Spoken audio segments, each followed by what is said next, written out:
Sunday. Good evening, everyone. Welcome to yet another episode of True Story Live. We're being way more consistent lately, which is good. Every Sunday at 8 p.m. Eastern Standard Time, or in some cases, Eastern Daylight Time. I think we're in the Eastern Daylight Time, but either way, it means the same thing. Nice. The time is the same. Welcome, everyone. Tonight's topic is TSL's healthy relationships. Healthy relationships. This is part one of a 4-part series on healthy relationships.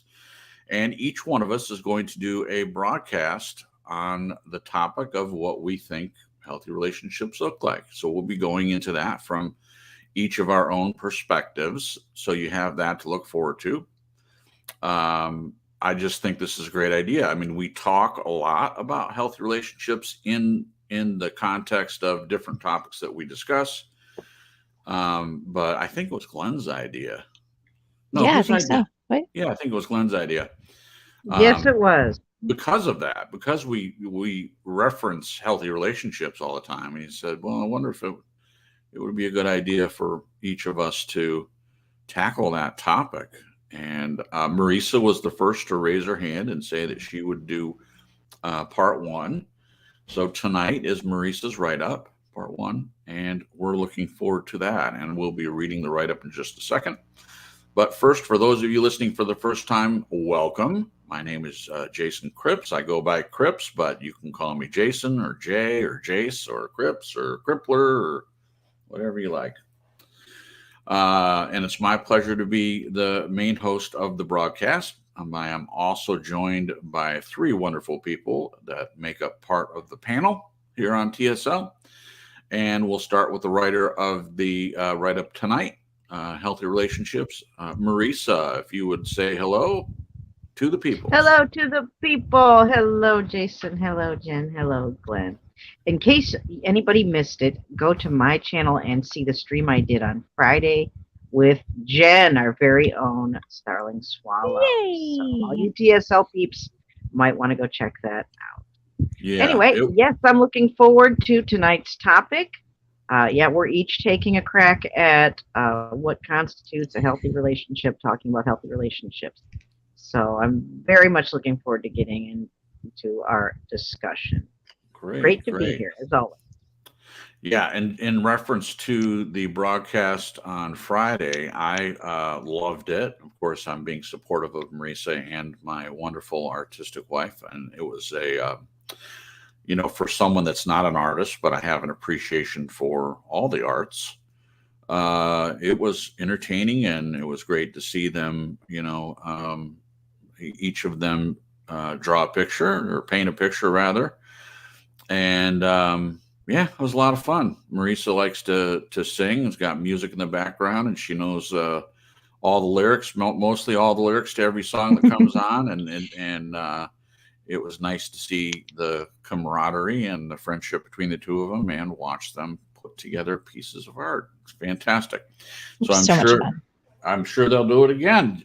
Jen, you're up next. Why don't you take a minute to say hello, and if you want to, talk about how that broadcast was on Friday night for you. Yeah. Hello, peoples.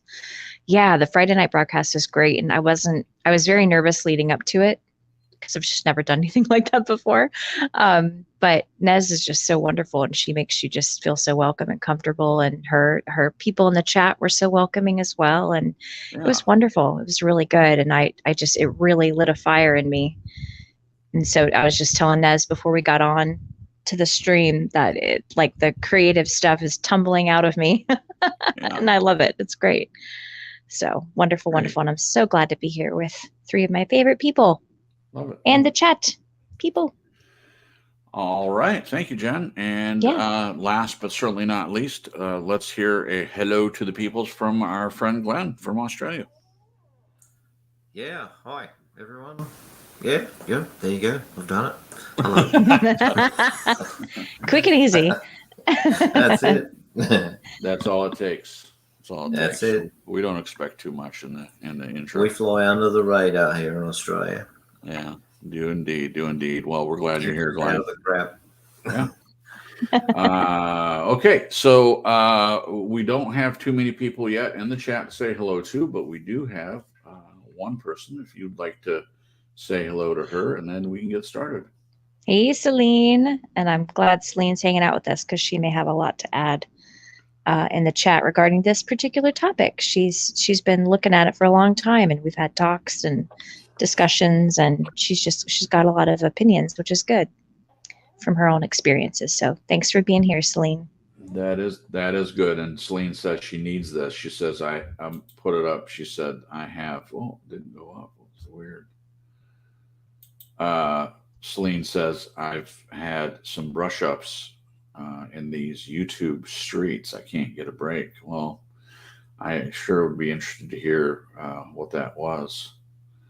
But you're safe here. So Janet's here. Oh yeah. Hey, And Janet.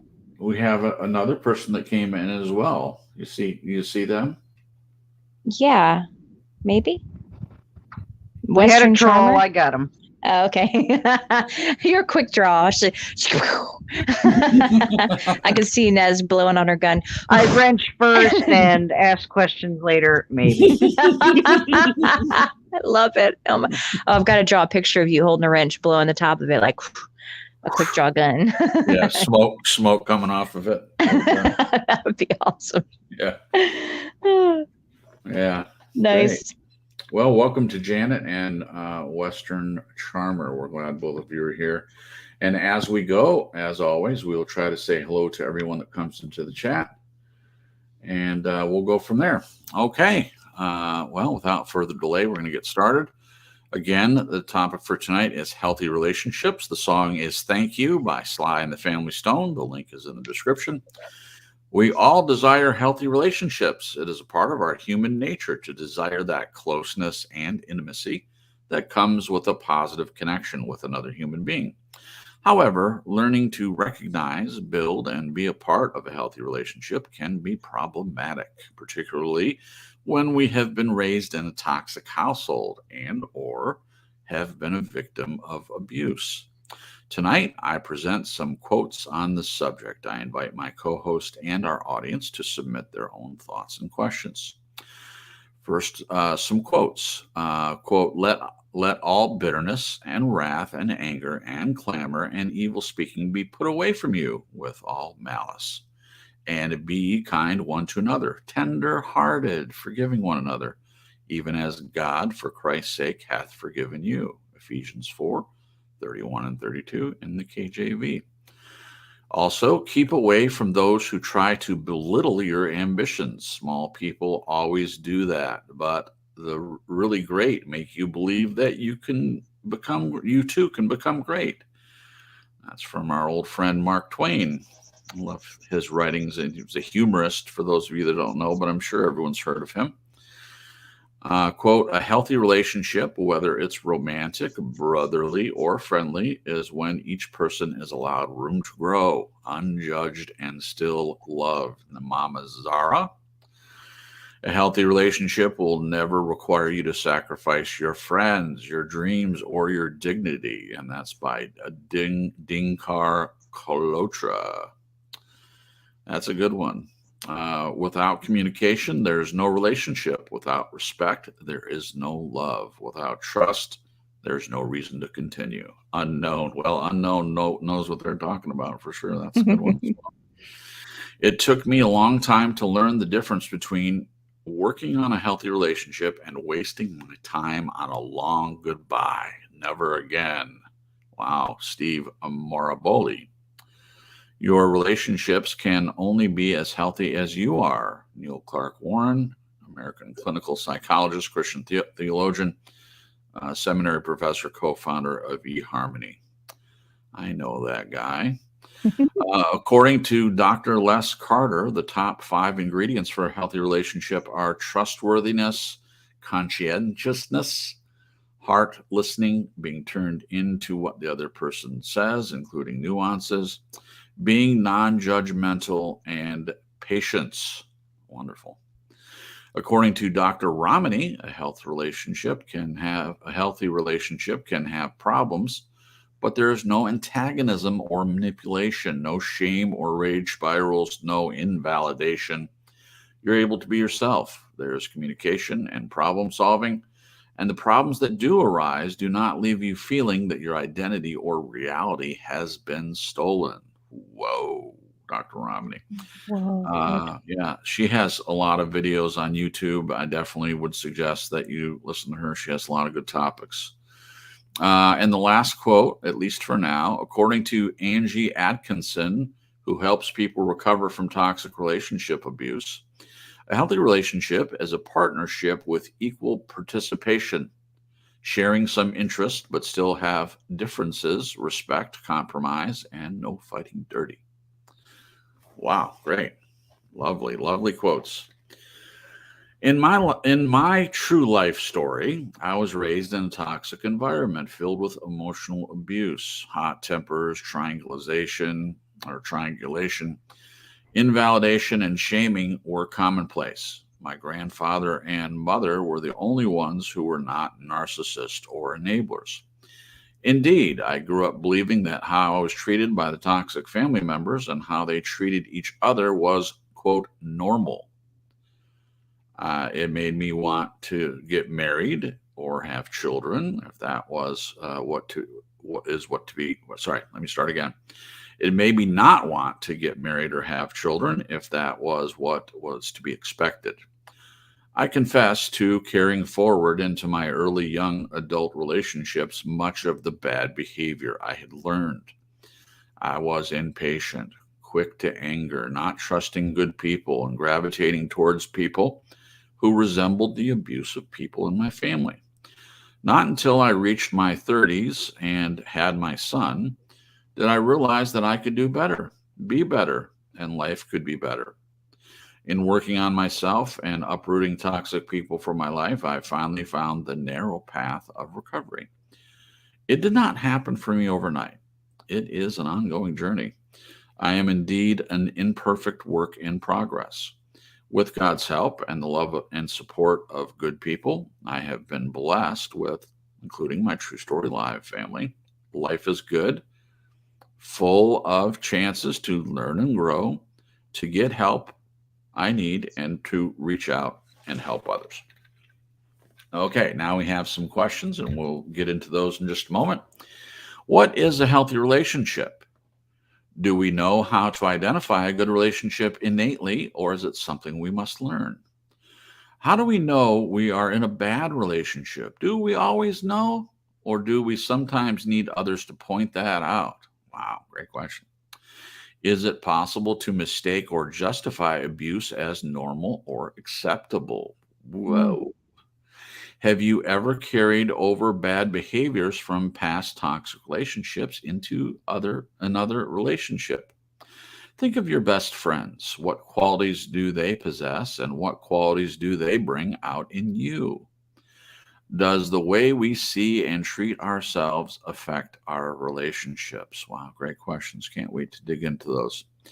And then the best way, in my experience, to have healthy relationships is to take care of our own mental, physical, emotional, and spiritual health. When we have love and respect and patience for ourselves, we will seek that out in others, and people with those good qualities will come your way. Those who do not possess those qualities will either leave, or you can give them their walking papers. And then a quote.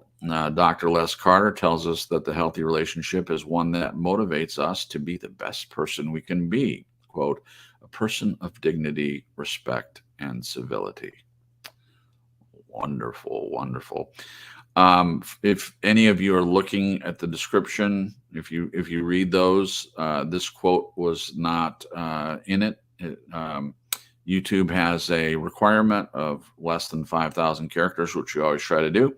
And the write-up was actually less than 5,000 characters. But since we're using StreamYard, I think maybe they can't regulate it as well. So it's sometimes we can't fit it all in there. But I'll read that again at the end of the broadcast. And the person that did the quote, Dr. Les Carter, he's also available on YouTube. You can put in his name, and there's lots of in my opinion, some great videos and some things that you can garner from him. Most of the people, there was a quote from Les Carter that Marisa shared. Also, as I mentioned, Dr. Romney, they all have things available on YouTube. Some of the other ones I'm not familiar with, but I'm sure if you did a search on them, you could find some things on them. And of course, we all know the Bible. The first quote from the Bible, Ephesians 4:31 and 32. It's available to everyone, and in the version that I prefer, the KJV. Okay, so there we go. All right, let me check the chat, see if anyone popped in before we get going with the questions. Bobby popped in. Hi, Bobby. Thanks for Hey, coming Bobby, in. welcome. Also, Jamie, our friend Jamie Grace popped in as well. Jamie. Glad that you're Hi, here. Jamie. Hello. So we have some of Marisa's peeps. Now, when you come to True Story Live, you become our peeps as well. And Jamie is someone that we really, really love, and she's a delightful person. And so say hello to her in the chat if you haven't met, and all of Marisa's peeps that came over, anyone that is a regular, please make them feel welcome.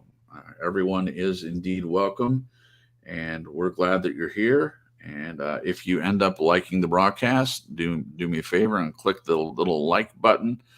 And the biggest thing you can do is share the link with people, let other people know if you do enjoy the content. Word of mouth, in my opinion, is the best advertising. So do that for us if you get any enjoyment or you learn anything from these broadcasts. That would be greatly appreciated. All right, we're going to dig right into the questions. So I just want to comment briefly. Marisa was sharing her story, and she's done that since she's joined True Story Live. She's very transparent and free, and she shares, past struggles and all of that. And I think we've all had some of this. I don't know anyone that it has not been in some kind of abusive relationship from time to time, whether it's a parent or friend or coworker or teacher.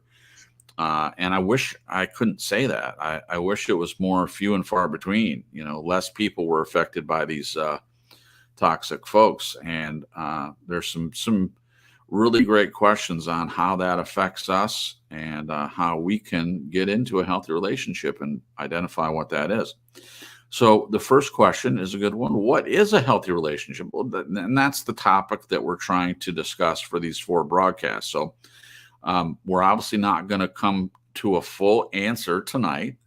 It's a more wide range question, but it's a good way to start out the series. What is a healthy relationship? Before we've talked about it and we've gotten everyone's opinion, so a generalized definition. And we'll start with Jen on this. Jen, what is a healthy relationship to you? Oh, that's a big ask. Yeah. It's many things. Oh gosh. One thing that pops to mind first is being able to be fully yourself with that person and they're fully themselves with you.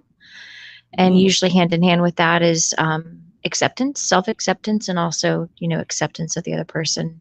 Yeah. And openness, authenticity,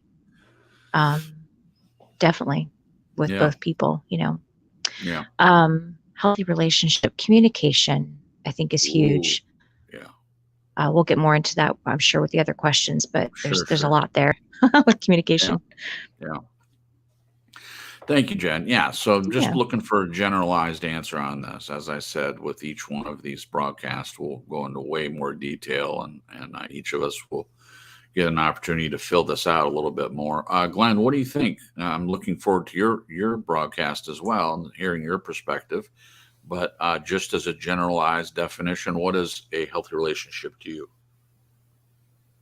I think I'll give you what I think is the prerequisite. There's 2 healthy people in it. Oh, wow. There you go.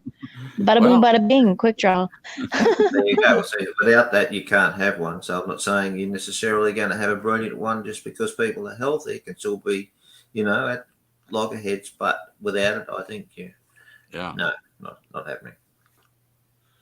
Yeah. So do you feel I mean, yeah, obviously, if two healthy people get in a relationship, that doesn't necessarily mean that, life's not going to throw some things at you. But you're kind of saying that the two people have to be healthy in order for the relationship to be healthy. Is that? I am saying so. Yeah. Okay, coming right out, guns blazing. I love it. I love it. Okay, and I'm going to go next.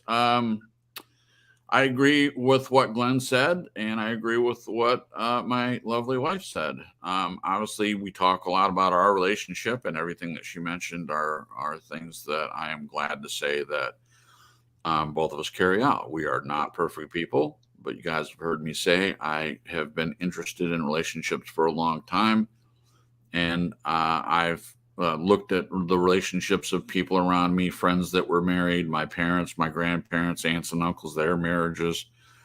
And there's just a lot of dysfunction. And I know that's like a buzzword, a psychological buzzword. People just throw that around everywhere. Oh, they're dysfunctional. But what it means to me is that the relationship doesn't function in a healthy way. To me, that's what it means. So we're obviously, as people, we're not free of dysfunction because we're people and we struggle with things, and life throws things at us. But a healthy relationship is, to me, as Jen said, communication, authenticity, being true to yourself and the person that you're with, intimacy, transparency. I like that Jen said, being able to be yourself with the other person. They can be themselves. To me, that's healthy. Communication is a big one. I mean, if you don't have that, I don't see how you can have any of the other things. I'm a big proponent of not keeping things to yourself. There's no secrets. There's no holding on to things for a long period of time, then waiting until, you get frustrated with something and then giving them the laundry list of things that you've been upset about in the relationship for a long time. And Glenn, when it gets to him, he has said a lot about that. Like his perspective is, you say it right then. If you're upset about something, you bring it to the table right then. No fair bringing it up later. I mean, if you didn't bring it up at the time, then it's an invalid thing, sort of. I like that. I mean, it puts you under the gun about that. Well, if something happened 5 years ago, 5 days ago, 5 hours ago, and you didn't bring it up, you're out of luck. I mean, the ship has passed, so to speak. It could be that way, or it could be, where you're like, I would have rathered you brought it up right away to work on that. But Right. but your feelings matter, and I want to hear. Go find out, guys. But I tell you what, though, I'm sure if a couple, or if two people, even at friendship, said, hey, let's follow this rule. Like, let's do this for each other. The moment we feel something, off or upset or, mad or whatever, let's come together and talk about it, Yeah. And then that'd be the goal you're shooting for. Sure. Thank you, Jen. That was great. Okay, Marisa, I put you last since you did the write-up. So, generalized definition for you, what is a healthy relationship? I agree with everything that you all just said. And I think an important thing to have in a healthy relationship is the ability to disagree, but not have it be abusive, not have it be hateful or ongoing. If you have an issue, bring it up in a timely fashion, and not in an aggressive, predatory kind of abusive way, but have respect for the other person and their feelings, and be open and honest, certainly, but be willing to work things out. If all you're doing is bitching and complaining, well, then you're just being hateful and abusive. Hooray for you. Right. But if you are able to communicate and not have it turn negative, it can be a little bumpy when you disagree with somebody, but if you're both loving and really wanting the relationship to work, you'll be willing to talk it out. Yeah. Communication absolutely Sure. is essential. Sure.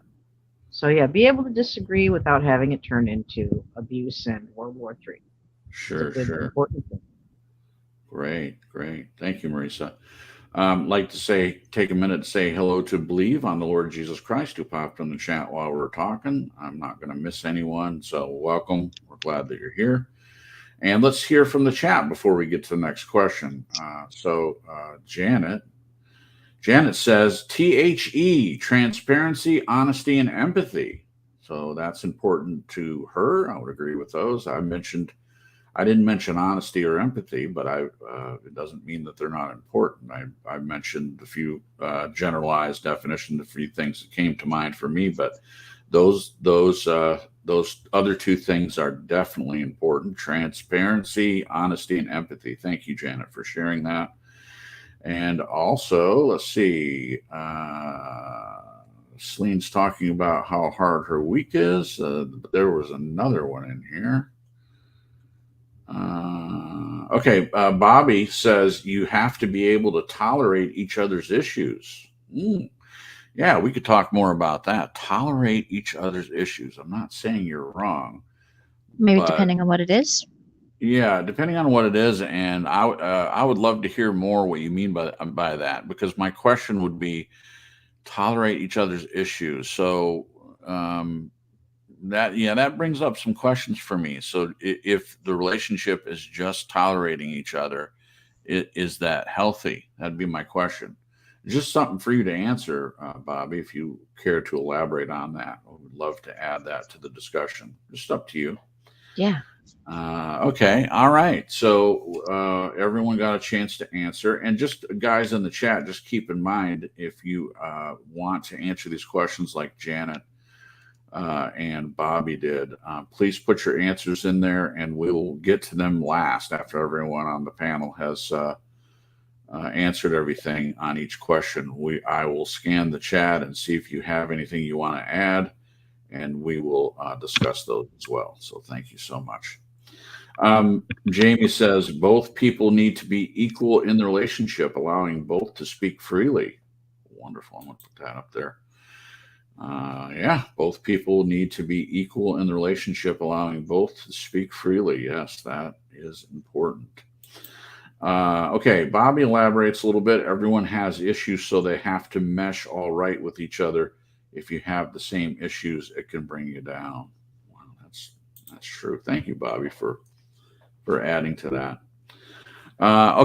Next question. Do we know how to identify a good relationship innately, or is it something we must learn? We'll start with Marisa and go backwards this time. Do we know how to identify a good relationship innately, or is it something we must learn? What do you think about that one, Marisa? Speaking for myself, it's something I had to learn.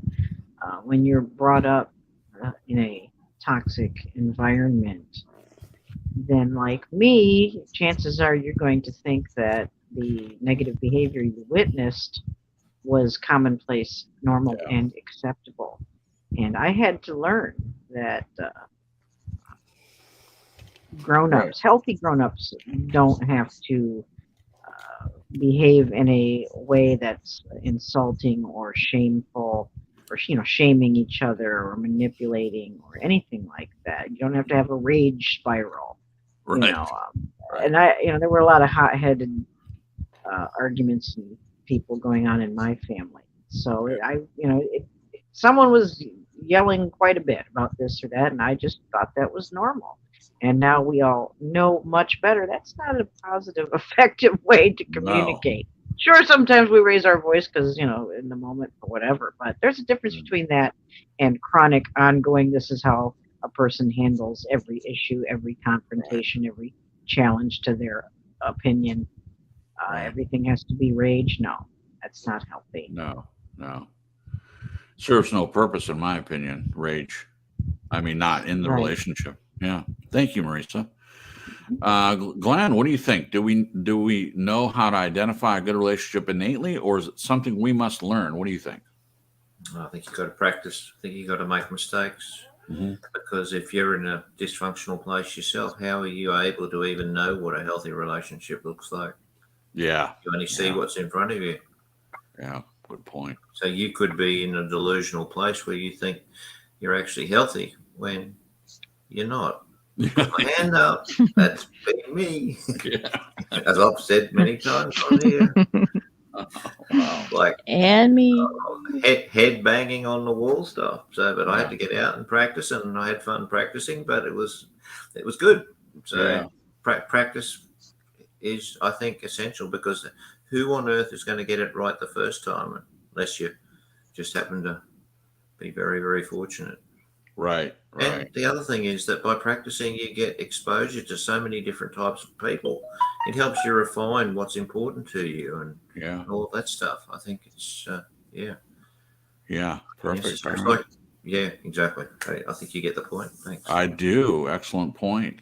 Jen, what do you think? Do we know how to identify a good relationship innately, or is it something we must learn? What's your opinion?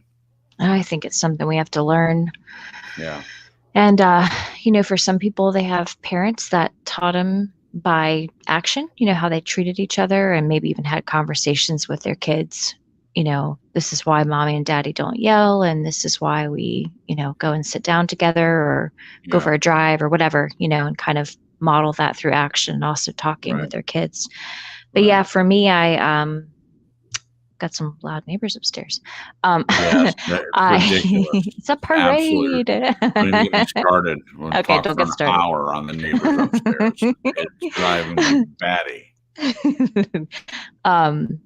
But yeah, so I grew up like, similar to Marisa, yelling from my dad and seeing my mom model codependency, and they both had codependency issues, but probably my mom more than my dad.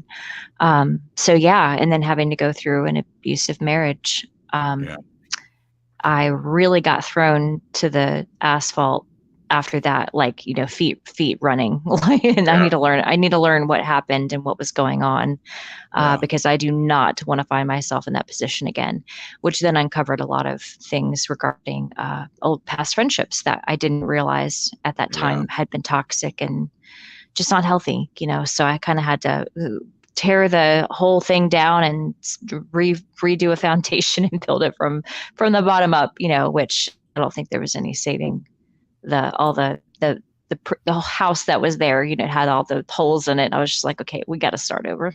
So that was my experience. Okay. Thank you. I would agree with everyone else. I think it is something that you learn. I don't think we come out of the womb knowing what healthy relationships. I think it's modeled for us. So just as like Marisa said, whatever your parents' relationship is, that's kind of the starter for you. And also, like for me, it was my grandparents as well, which is a little bit different than my parents. Both sets of grandparents, a little bit different. And then, aunts and uncles, as I said, their marriages. And then as you get older, you start to see, the friends' parents, how they treat each other. And so you get a good idea that all relationships aren't cut from the same cloth, so to speak. But you kind of, I think most people get an idea of at least what they think is a good relationship. I had that early on. But it's by watching. And then later, as Glenn said, you have to practice. I agree with that. You learn by doing. I don't know, as Glenn stated, I don't know how you just, you get in the first relationship you've ever been in, and that's completely, totally healthy. I don't think that happens for very many people. You learn by doing. I mean, I was married before, as you've heard me say, and I learned from that. I definitely learned much like I learned from my parents of how not to be in some ways.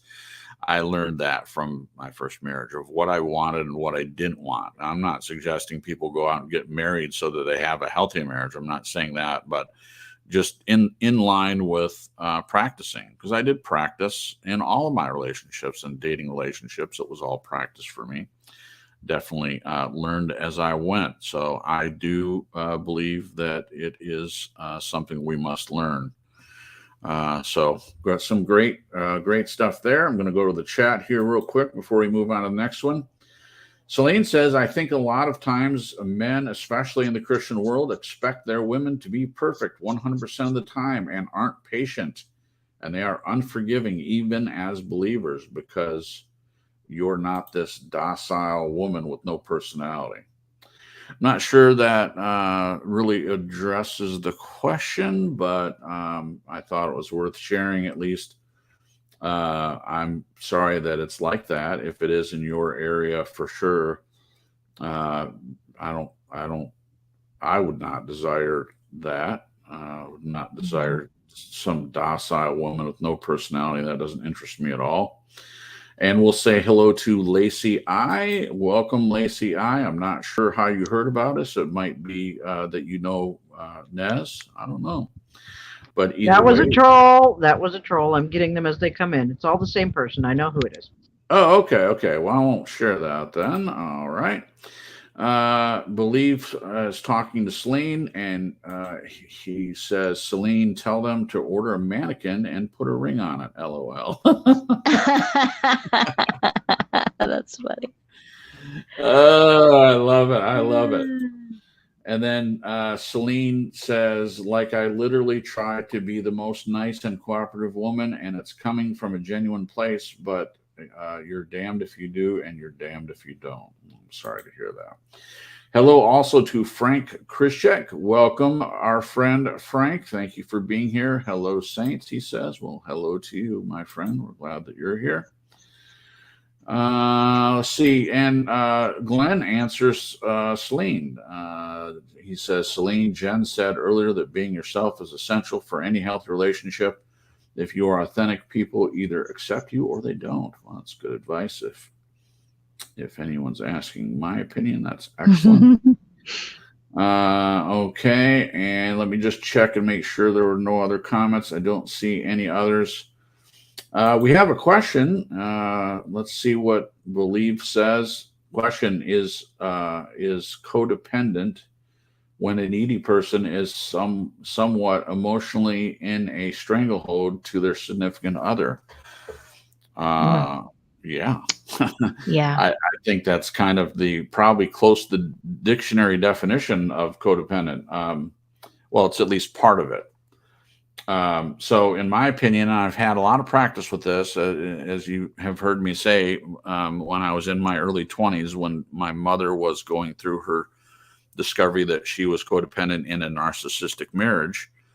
I'm grateful that she asked me to come to her Codependent No More meetings, and also gave me lots of books to read. And I read them because I have been interested in having a healthy relationship for a long time. And if my mother was saying that she was codependent, I wanted to understand her more so I could understand myself more. And I also wanted to understand women that I would meet in the future, and hopefully, with a better understanding of what I'm like and what my mother was like, and my upbringing was framed by her saying that she's a codependent. I wanted to understand it.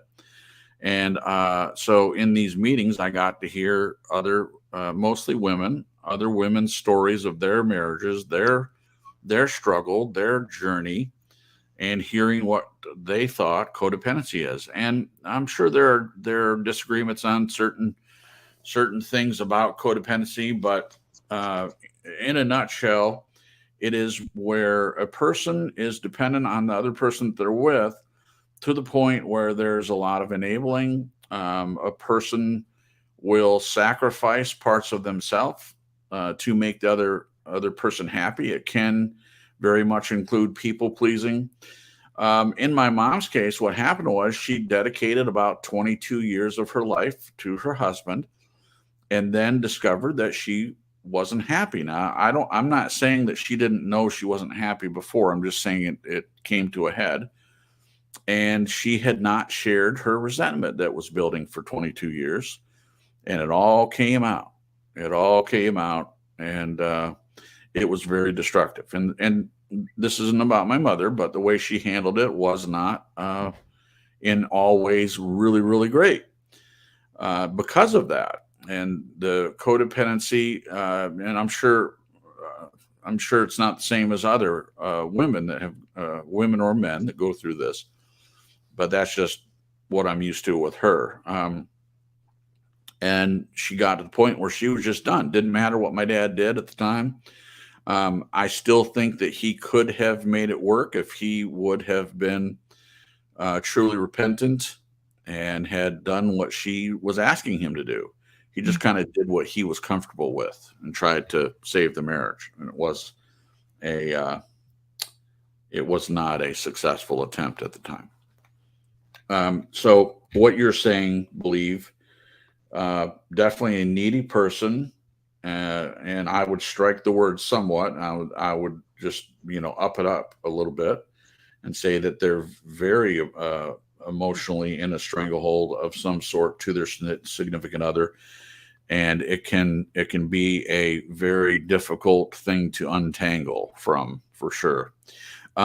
Before we move on to the next question, does anyone else want to comment on Belief's question? Yeah. Okay.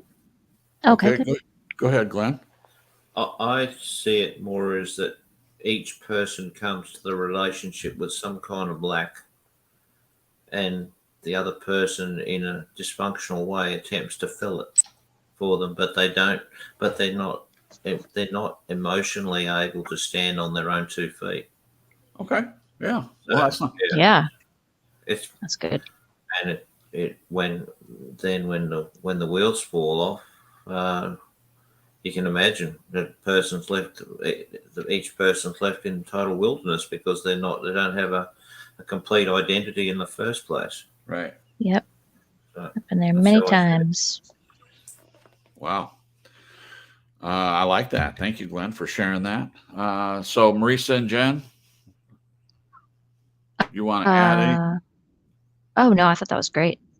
Okay, perfect. Well, thank you, Believe, for I'm your good. question. Okay, great. All right, moving on then. Okay, next question. How do we know we are in a bad relationship? Do we always know, or do we sometimes need others to point that out? And I want to start with Jen for some strange reason on this one. Read one more time.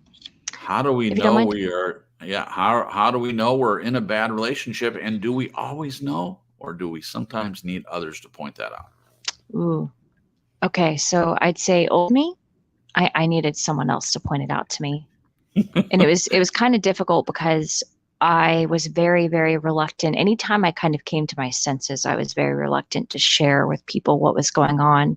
Because I think somewhere deep down, I knew that it wasn't not that I was thinking it wasn't healthy. I was more looking at it as is this normal? And I got isolated. So I didn't have a lot of couples around us that I could compare and contrast to.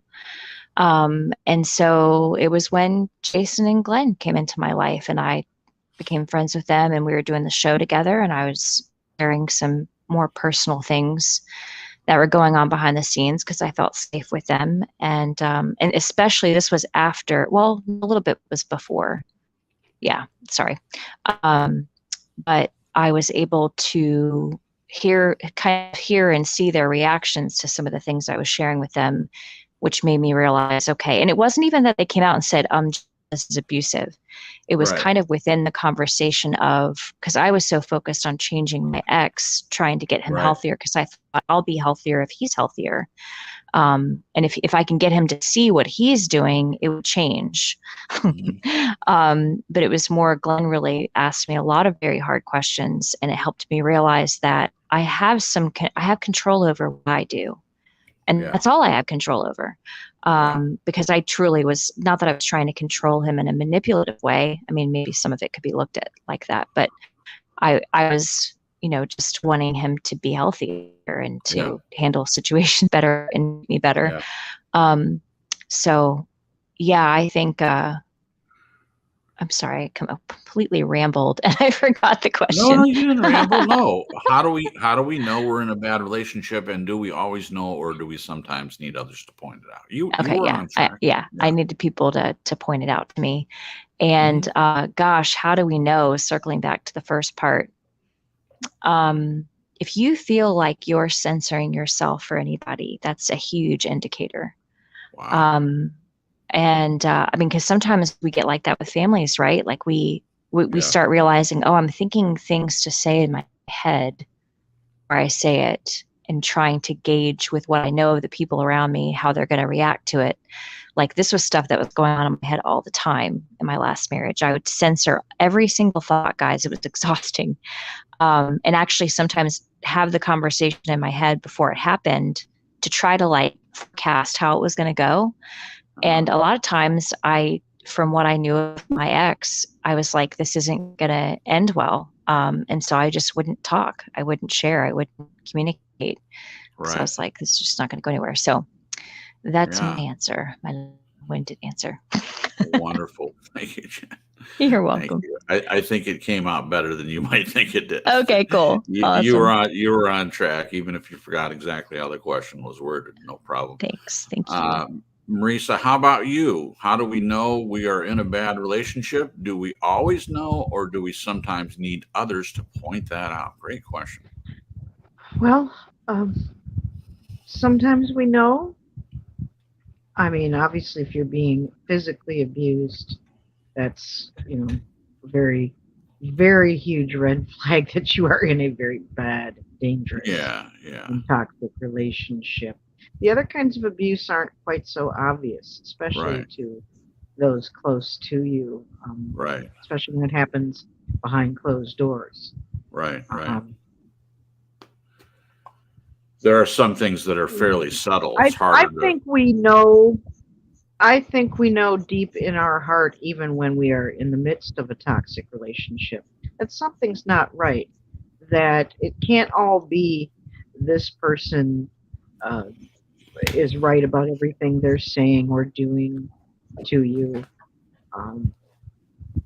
And if it's all devaluing and shaming or manipulation, or they're gaslighting, they're recalling things,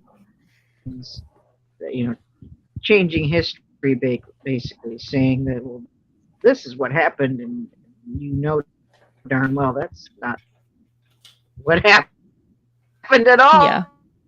Right. If that's not good either. I find coming through narcissistic at first, because I didn't know what that was at first. Again, I thought a lot of toxic things were normal, acceptable, what everybody went through. And so if someone's having anger issues, well, they're just having a bad day, or you find reasons to excuse their behavior. And so that's a big red flag, but we don't always know that. We don't always know we're in a toxic relationship. So I think we do sometimes need people on the outside, an objective point of view, to say, hey, this is something to look at here. What's going on here? Right. And Glenn certainly has helped me with some of those issues. Absolutely. Thank you, Glenn. So sometimes I think we know inside, but sometimes we need somebody else to go, hey, that's not quite right. Check that out. Danger.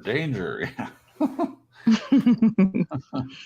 need to warn. Yeah, sometimes we need someone. Thank you, Marisa. I appreciate that. I'll go next, and we'll hear from Glenn. Jen read something to me recently, and I don't know how much trouble this would be, Jen, to find that article, but you had read some, I believe it was from Reddit, and a person was asking a question about her relationship, and it was a really, really good example, in my opinion, of what a bad relationship looks like. And we were discussing that how hard it is for some people to see that they're in a bad relationship. They don't recognize what, to us who have studied this and looked at this and have experienced this, we see it immediately. We don't need we don't need all of their stories. We don't need their histories of each person and why they got to this point. We don't need all the backstory. It's simply on the surface. You hear a paragraph of how the man is treating the woman, or the woman is treating the man, and the warning signals go off immediately. Yeah. But that tells me that sometimes it's subtle. It's hard. You're in the relationship. You're not able to see it as easily as people on the outside. It's difficult. Exactly. It's I found it difficult. if you want me So, to read it. yes, I do. Yes. Okay, I'm reading. Okay, so this is a post on someone from Facebook. She originally had posted on Reddit, and this woman posted on Facebook was using it as an example. So, I'm female and married to David, 30 male, and have been for 3 years. We have one beautiful daughter, 2 female, and have another one on the way.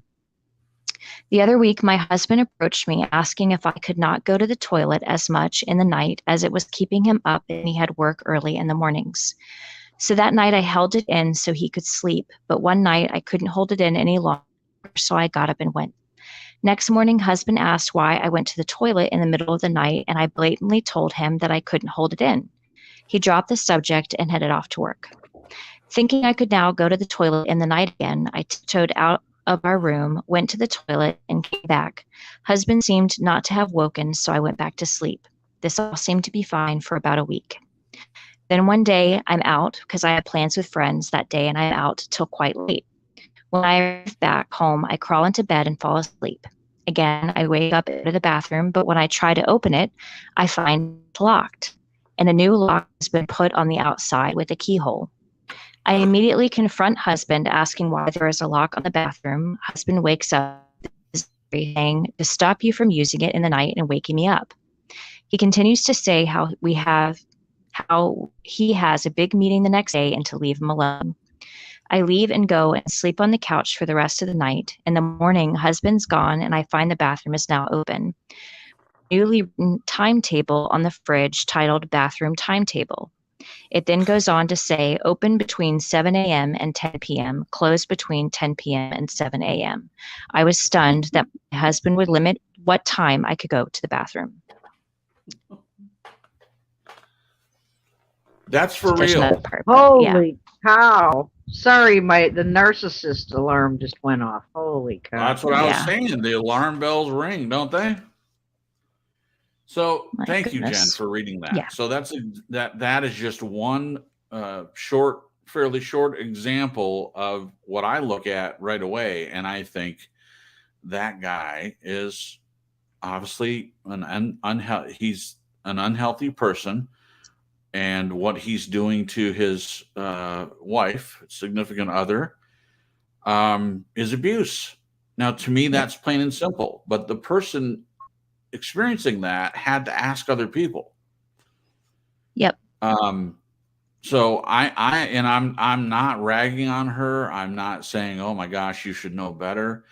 I think they should know better, but it's so difficult when you're in it to see it. It just is. Yeah. Because So usually in those relationships, it starts out small with very small things, Right. and it gradually gets worse. It's kind of like the Right. whole fable of the toad being boiled, slowly Right. boiled alive. He doesn't know. He's like, oh, hot tub. This is fine. Exactly. Yeah. So these folks, and it can be men or women that are in these toxic relationships. I mean, there are probably a small part of the population that when you go out on your first date and someone treats you like a jerk, if that's what you're looking for, that you're like on board right away. But most people that later become abusive, they don't start out on the first date, showing you, upfront and personal how abusive they are. They're usually on their best behavior. Usually. Not saying it never happens. People that are seasoned and they can spot these things right away, they might be able to spot more subtle things that happen, on the first date or at the beginning of a relationship. But for the most part, in my opinion, it's hard to spot unless you know what you're looking for. So having gone through all that, and my part of my answer is it's difficult to spot. Sometimes we do need people, or we need to ask other people, what do you think of this? Like the story Jen read, and we read some of the responses, or she read some of the responses to me. And most of them that I heard her read were saying, oh, of course, you're in a bad relationship. Of course he's being abusive. That's ridiculous. But there are others that are way more subtle. It's harder to notice. So sometimes we do need someone to point it out to us. You've heard me say several times, it's always harder to see ourselves than it is for other people to see things in us that need to be worked on. And then sometimes we get opinions that we don't want from others telling you how to live your life. Yep. But it happens. So how do we know we're in a bad relationship? I like what Jen said. If you're feeling like the other person is not treating you well, if you're feeling like the person that you're with is not hearing you, they're not listening to you, they're not communicating with you. If they're gaslighting, if you don't know what gaslighting is, definitely look it up. There probably are lots of definitions of it, and it's a buzzword that's being used quite a bit lately. People are discovering what it means, and to me, it just means that you're using manipulation tactics and word salad in a relationship to make the other person feel like they're crazy. I mean, that's the capsulized definition of gaslighting from my perspective. And they use that all the time. So hopefully, if this is happening to you, or if it's happened to you, you realize it now. Hopefully you're surrounding yourself with good friends, people that can recognize at least somewhat what a healthy relationship is. And hopefully that you can glean from them a little bit and get out of that. Okay. Thank you for humoring me and allowing me the time to go over my answer. As usual, it's a little bit long. So we'll hear from Glenn. How do we know we're in a bad relationship, Glenn? And do we always know, or do we sometimes need others to point that out? I think innately we know that something's not right, or it just doesn't feel right, or whatever connotation you want to put on it. Okay. Now, I've got a sort of a history here. I'll lay it out how I transitioned, and I don't know if anyone's interested, but I think it's going to illustrate this very point. Great. That as you get experience, the dynamics change, and how you select who you're going to be in a relationship with, and how it then tends to play out until you sort of hopefully get to the point where you get to the end of the line, and then you with that person that you are with, etc. Right. Now, marriage-wise, I knew I was in a bad relationship, but what I did was I went into denial and said, I've got to survive this. And so I had to try to convince myself that it wasn't as bad as innately that I knew it was. It was, Sure. but I needed someone to tell me. Sure. I really did need my mum and dad to come and say to me. Well, thankfully, my mum and dad loved me dearly, and they did so because they weren't going to hold back. They said, Glenn, you're going down the tube. Look, you're an emotional wreck. You cannot continue to do this. And we're prepared to help you to try to do something about this, which they did. They were very helpful for me, et cetera, et cetera. Yeah.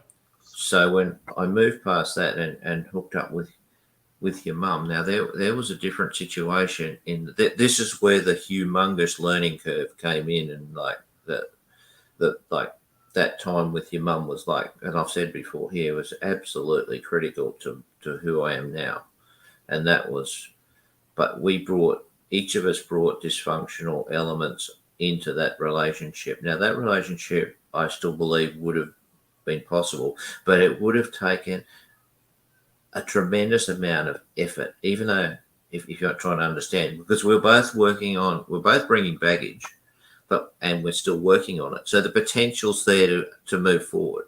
So there was a possibility. But after that, I found that I was making each choice I made after that before I got to Sandra was a better one. Right. But what was happening was that it was, even though they were seemingly good choices based on the information I had at the time when I hooked up, it took time for other things down the line to reveal themselves. In other words, it all seemed healthy, right? But you had to participate until you realised that, hey, something's here that that wasn't sort of laid out in the first place. Right. So it was only experience that gave me more information. I found that each of those transitional relationships before Sandra, they were going longer because I was making smarter choices based on the prior experience. I was knowing what to look for. And of course, so when I hit, but within these people, I didn't need anyone to tell me anything about it. I was pretty well, after your mum, etc. I was on it myself. I didn't need anybody. I knew where I was at. Right. So when I just hooked up with Sandra, I mean, it was just like obvious. I mean, it was just right, because everything was, like we've said before, everything was put on the table so quickly. This is me. This is who I am. Take me or leave me. Bang, gone, done. Right. Signed, sealed, delivered. So yeah, I think we need someone to tell us and help us at first, but then I think we're quite capable. I think you become much more capable as you have more experience. Wonderful. There you go. That's a long-winded answer. Gee, I must be the longest one ever. That's we great. Love it. I'm hanging on it. we love it. We love when you share more. That's great. Thank you, Glenn, for doing that. And I also love it when you talk about benefits from knowing my mom. That touches my heart. I'm so glad that you're willing to share things about her, and it's always very meaningful. So thank you. I appreciate that. And your answer is good. Sometimes we may not know right away. It takes some being around the person before things reveal themselves. That's an excellent point. Especially if the person isn't just abusive. If they're what I would consider just a normal dude or normal girl.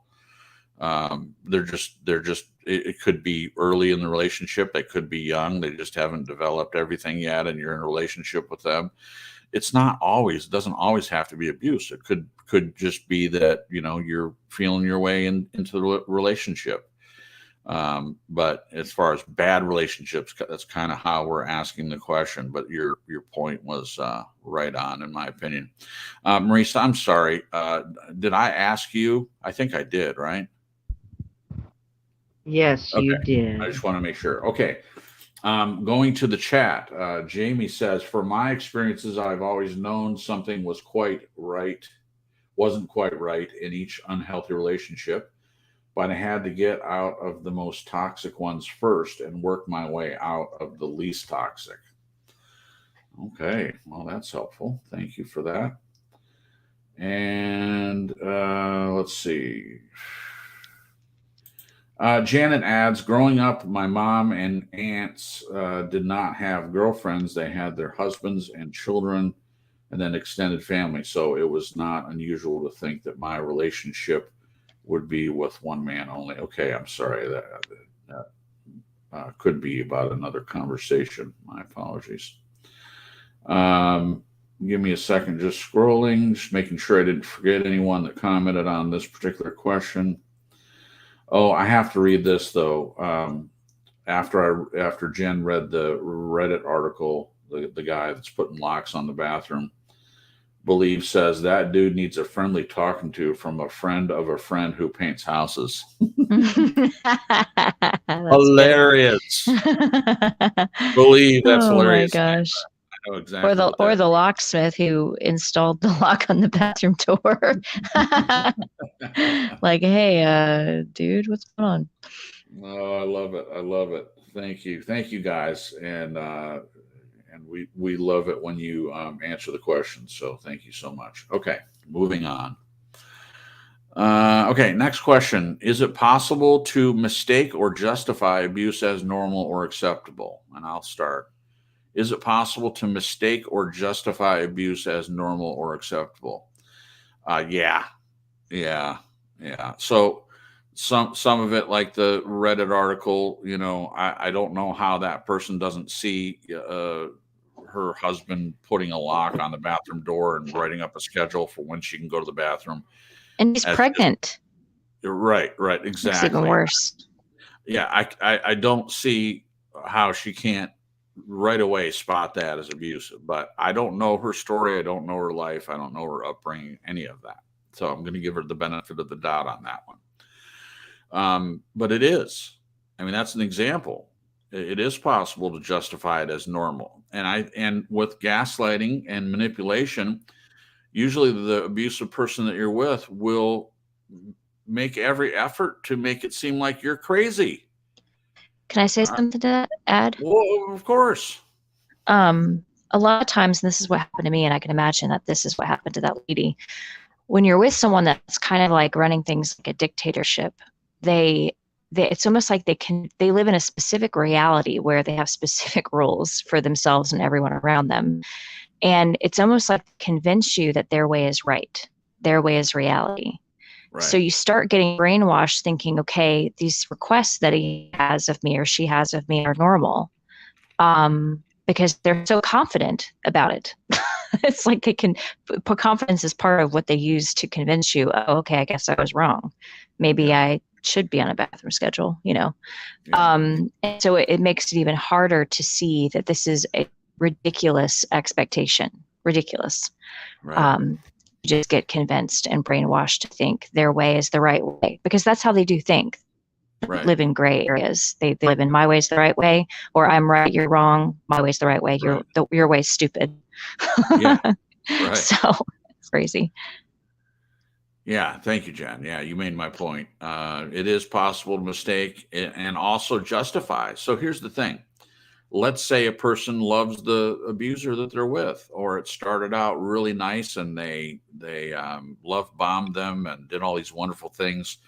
They mirrored them, which simply means that they, asked them what their favorite music is. They looked at, listened, let them talk and figure out what things they like. And they made themselves look like someone who the person could identify with. Mm-hmm. And they do enough of that, and the relationship starts to move forward. And you can fall in love with the abuser just as easily as anyone else, especially before the major abuse starts. Yeah. And they fool people, men and women, fool the person they're with into thinking that they're a normal, great person. So if you're in love with an abusive person and the abuse starts, as Jen said earlier, it doesn't always start, it's not always obvious, and it doesn't always start, right at the beginning. It's little by little, it's little comments that are made that you're just, when it first comes out, you're like, oh, that's kind of weird that they said that, but you let it go. And then it just gets worse. So if you're in love with someone that's starting to be abusive, it's easy to mistake that as normal. Maybe something's wrong with you. Maybe you're looking at it in the wrong way. Maybe it's acceptable, but you're just, maybe something's wrong with you. Maybe you're the problem. I mean, that happens a lot. People thinking they're the problem, asking other people, hey, am I the problem here? It's very possible. So it's definitely something to watch out for. Marisa, what do you think? Is it possible to mistake or justify abuse as normal or acceptable? Yes, absolutely. And I've been there and done that. Particularly dealing with narcissists, they're going to, like we've said, love bomb you at first. That's the first stage. The second stage is devaluation. And where the narcissist has idealized you as their victim first and foremost in that golden period where you can do no wrong and you're just their soulmate and just their bestest friend and everything's wonderful. And then during the second stage of devaluation is when the tables start to turn. And it starts a little gradual at first, but then it works its way up, picking at little things. You're like, oh, doesn't that, with backhanded comments or compliments, like, oh, that one kind of makes you look fat. Why don't you put on this one? Or, and it just escalates from there. Mm-hmm. Yeah. I think we've all been through it, or most of us have been through that. So, yeah, now I just went off track. What was the rest of that? Yeah, we justify bad behavior. Yes, we justify bad. I have. Yeah. And you brought up a good point about when we love the person, and it may not be a romantic relationship, but when we have love in our heart for this person, toxic person who started out great or seemed to start out great, us as empathic people who genuinely have concern and want to bring resolution when there's conflict, we're going to want to naturally hold on and not just walk away when Thank there's a you. problem. Yes. And that's where we get caught in the snare, I think. We're so busy trying to say, well, this happened because I made the wrong thing for dinner. I'm just an example. Oh gosh, Yeah. been there. If we find ourselves walking on eggshells and making excuses every day, Yes. then we really need to see that as a red flag. When you can't do anything right, when you started out as someone they loved and now it's contempt and hatred and abuse, that's Yeah. definitely signs you need to get out of that. Yeah. Yeah. Thank you, Marisa. Jen, I want to hear from you, but before you go, I just wanted to go on the tail end of what Marisa was saying, because I say to you a lot, because you're working through having been in an abusive relationship for 14 years. And I know that you sometimes have looked at your reactions to things and, you're asking the same question, is it me? Is there something wrong with me, the way I'm reacting to this? And I tell you, no, there's nothing wrong with you. It's an honest reaction to having, been so long with an abusive person. And I know some of the things are more obvious and other things are, I don't think he was very subtle. Your ex, I don't think he was very subtle.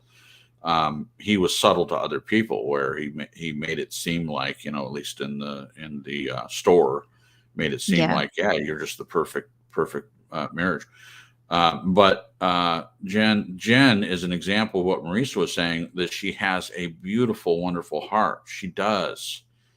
And a lot of it, if she's saying, why did I stay so long in that? What's wrong with me that I stayed for 14 years? Why didn't I get out sooner? And I have said to her exactly what Marisa said. You have a beautiful, wonderful heart, and you wanted your ex to have an opportunity to work on himself and change. You wanted him to be this idealized person, just even a normal, average husband, and you have those desires. And I believe you stayed, and this is just my opinion, I believe you stayed so long because of your heart. So I'm glad that Marisa brought that up, because it's a great point.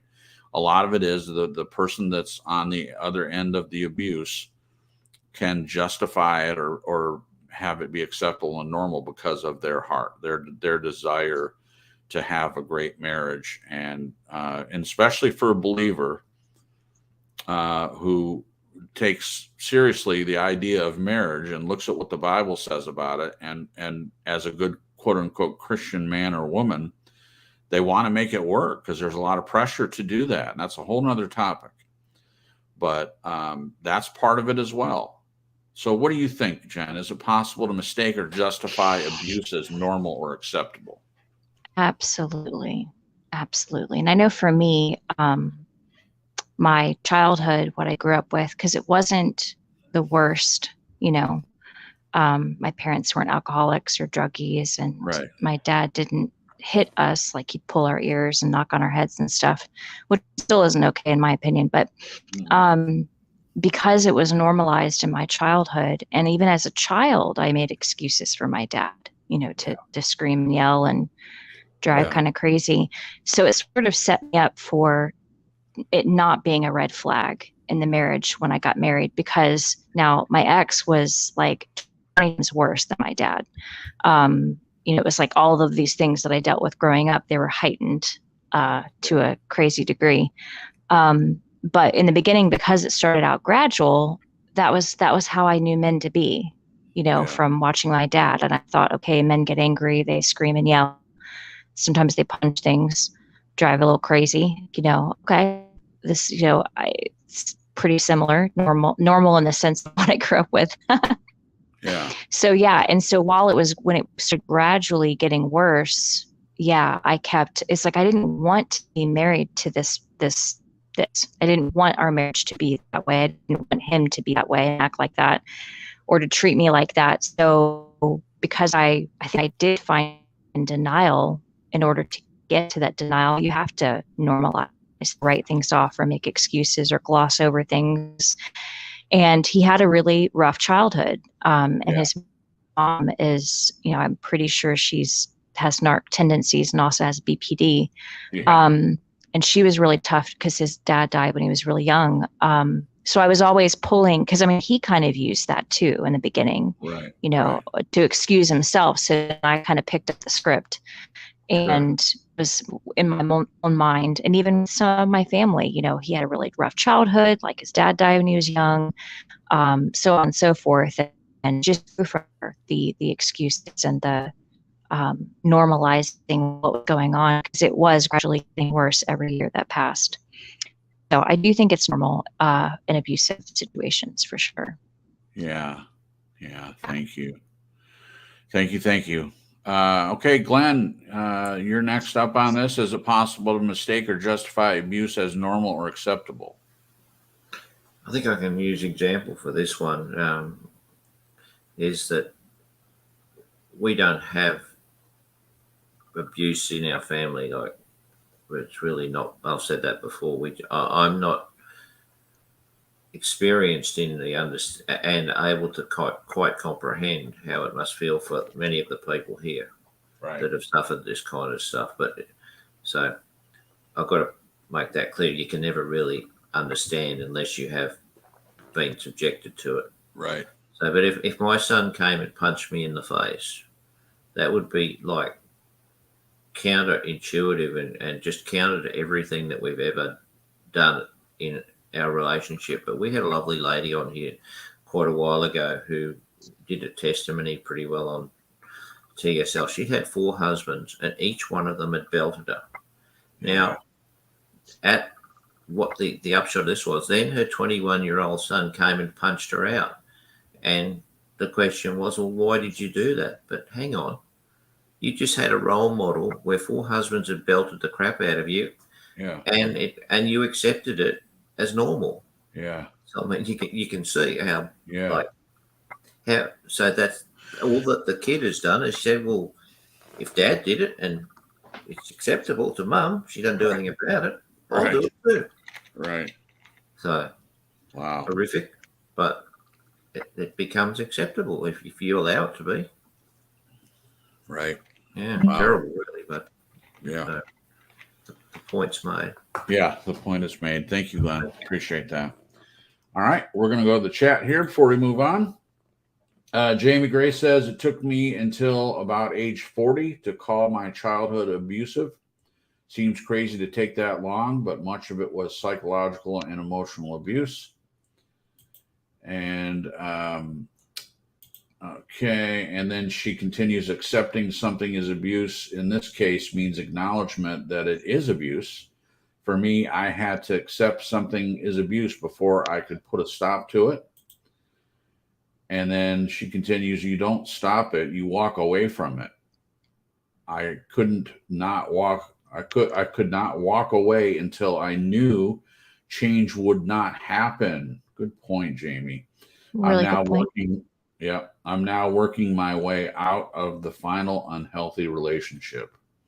Wow, Jamie, thank you for being so transparent and sharing that. Appreciate that so much. And just checking, guys. Believe says, well said, Jamie. Emotional / psychological abuse is harder to see and sometimes takes many years to even see it. Thank you for that comment, Believe.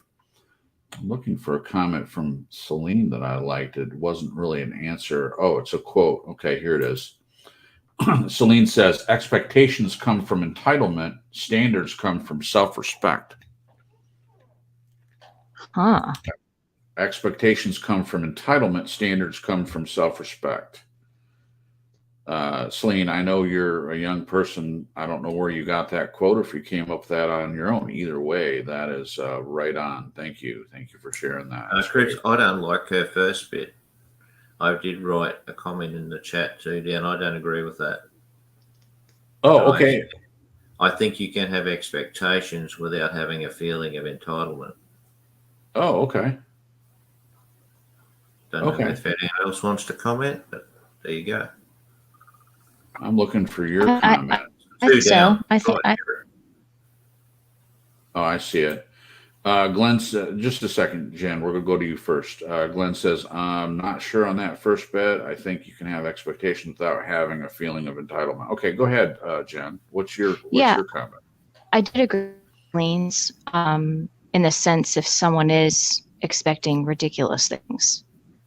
But I see where Glenn's coming from as well, and I agree with that. I think people can have expectations, but it not be coming from entitlement. I think it could be both. Sure. Depending on the situation.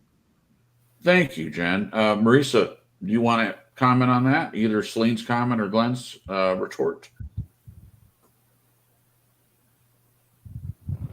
Uh-oh. Can you hear me? Oh, we hear. Yeah, we hear you. Okay, there we go. I had fat finger problems. All right. I just want to say, Celine, that was an excellent. I don't have any disagreement with it. Entitlement certainly is something that toxic people, particularly narcissists, are up to their eyeballs in. They feel like their way or the highway. Everyone else is wrong. They're the only one who's right. And I believe what you said. What was the second part of that? Respect. Something comes from self-respect. What was that? Expectations. Yeah, I do. Expectations come from entitlement. Standards come from self-respect. Yes. I mean, you can have healthy expectations. Yeah. But in the case of, say, what Jen was talking about, where that obviously what I would say narcissistic husband was expecting his wife to obey his crazy rules, and narcissists are full of crazy rules. They're ever changing. Crazy expectation is what I would put in front of the word expectations. Is the word crazy? Yeah. Love it. Great. Okay, thank you, guys. Again, if you want to comment or answer anything, just please post it in the chat, because as you can see, we definitely feel free to talk about it. So I should be doing this the whole time, but I don't always think of it. So I just posted the question in the chat. You guys feel free to answer. Have you ever carried over bad behaviors from past toxic relationships into another relationship? And we'll start with Marisa this time. We'll go to you first. Have you ever carried over bad behaviors from past toxic relationships into another relationship? Absolutely. I carried over impatience and invalidation. I carried over the quickness to being angry and hot-headedness. I carried over a lot of the behaviors that also tolerate the negative and abusive behavior. That was all of that was how I was brought up, and not by my mother and my grandfather, but I mean the toxic people in my family. So yeah, it took me a long time to even realize that, hey, it's not good. It's not okay. So yeah, I've been there and done that, and I had to deal with those things in myself. Those qualities attract those qualities in other people. Yeah. In my experience, and Right. if I wanted to do better and be better and have somebody better in a relationship, whatever kind of relationship with me, then I had to project those good things. So bad things, been there. Thank you, Marisa. So it sounds like a little bit you're kind of putting the responsibility on you, rather than the other person. A little bit, you're saying if you want a healthy relationship, you have to be healthy yourself. It's not dependent on the other person. That ties in a little bit with what Glenn said, that if both people are healthy, then the relationship will be healthy. He said that toward the beginning of the broadcast. To put at the end of what I finished my thought. Oh, sorry. If you, it just came to me. I'm sorry, but like you just said, if you want positive and healthy, you've got to be those positive and healthy things. Like I just said, you have the negative is going to draw in negative. If you want positive, then you've got to work on those qualities within yourself, and then that will draw other quality people to you. Right. Right. I agree with that partially in that, what we can only work on ourselves. We're not responsible for someone else. We can only heal. We can only grow. We can only change ourselves. We're not capable, in my opinion, of changing anyone else. That's on them to do that. The only part where I, put the brakes on just a little bit, tap the brakes, so to speak, on going fully with that, is that it doesn't take the responsibility away from another person in a relationship. In my opinion, you're being healthy, they're not being healthy, and you're not saying this, Marisa. I'm just making an extra point. You may have attracted that person to you, but if they're being abusive and they're being unhealthy, they're responsible for that behavior. It doesn't make the other person responsible for it because they invited it in. And you're not saying that. I want to make that very clear. I'm adding to it. Each person is responsible for their own behavior. If someone's being abusive, they're responsible for that. Yes, you may be responsible for having called it in at some point, but you may have grown and changed. You may at the beginning of a relationship, maybe that's kind of what you were looking for. It doesn't make it your fault. It doesn't make it your responsibility for the abuse that the other person is putting on you. Just wanted to add to that. Okay, Jen, ladies first on this one. Have you ever carried over bad behaviors from past toxic relationships into another relationship? Hey, Scully. Say hey to Scully real quick. Hi, list. Scully. I love it. I hope. I just have to say this real quick before you start, Jen. I hope Scully knows that if I don't want him to feel like I'm making fun of him when I do that. I mean, I don't like it. Yeah. So he Compliment. laughed about it last time. So I don't think he's taking it like that. He even did it. I didn't do it last time. He put it in the chat. Cool. He said hello and went. Sweet. So, for those of you that don't know, Scully's House of Thrillers, definitely go over and take a look. I love listening to people read stories, and he has a lot of stories to listen to over there. And I met him on Peanut's channel. We were doing a skit together. I think we've done it a couple times. And Marisa knows him as well. And I think some of the stories he wrote himself and reads them, but he does read other people's stories, and he reads some classical works as well. So if you're into that sort of thing, go over and visit Scully's House of Thrillers. So thank you for being here, Scully. Appreciate that. Okay, go ahead, Jen.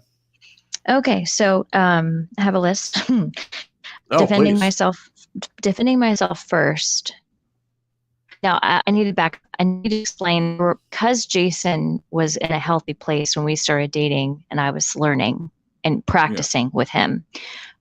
There were some things that I started to do that I didn't do in marriage to my abusive ex because Jason was safe.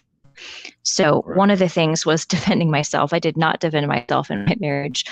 But because he was a safe place for me to speak up, kind of into this place where I would do, this is with some of the other things.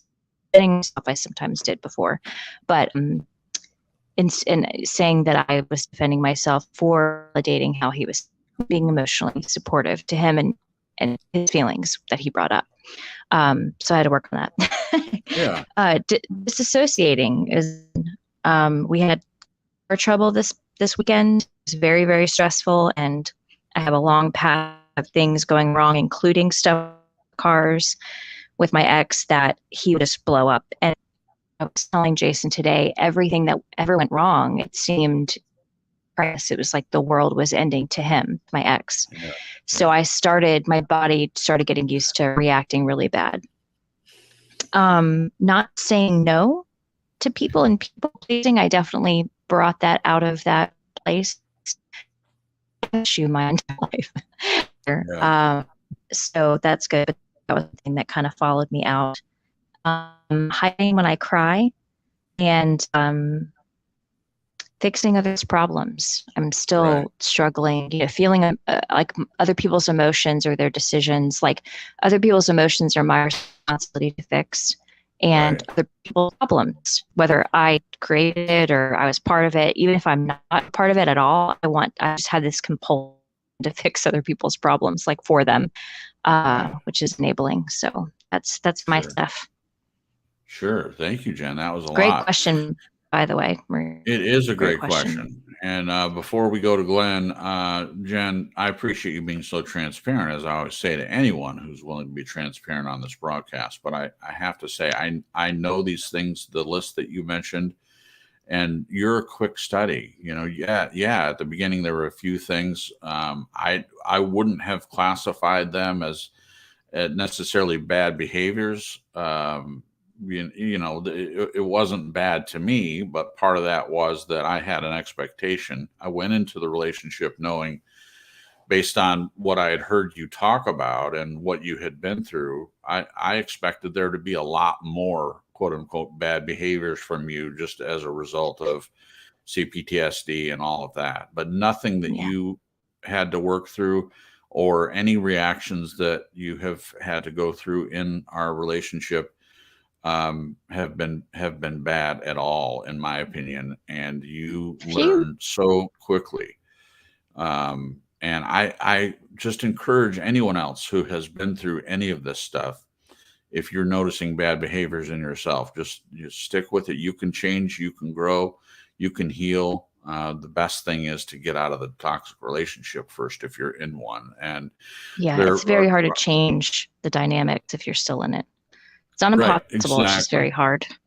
Exactly. And a few people have shared in the chat. And Jamie's a person, and she shared this already in the chat, so I'm not telling on her, but she is right in that situation where she's getting out of a relationship where she deems the person that she's with as having bad behaviors, at least behaviors that aren't working for her. So she's having to get out of that, and she's courageous to do that. And she has at least some support.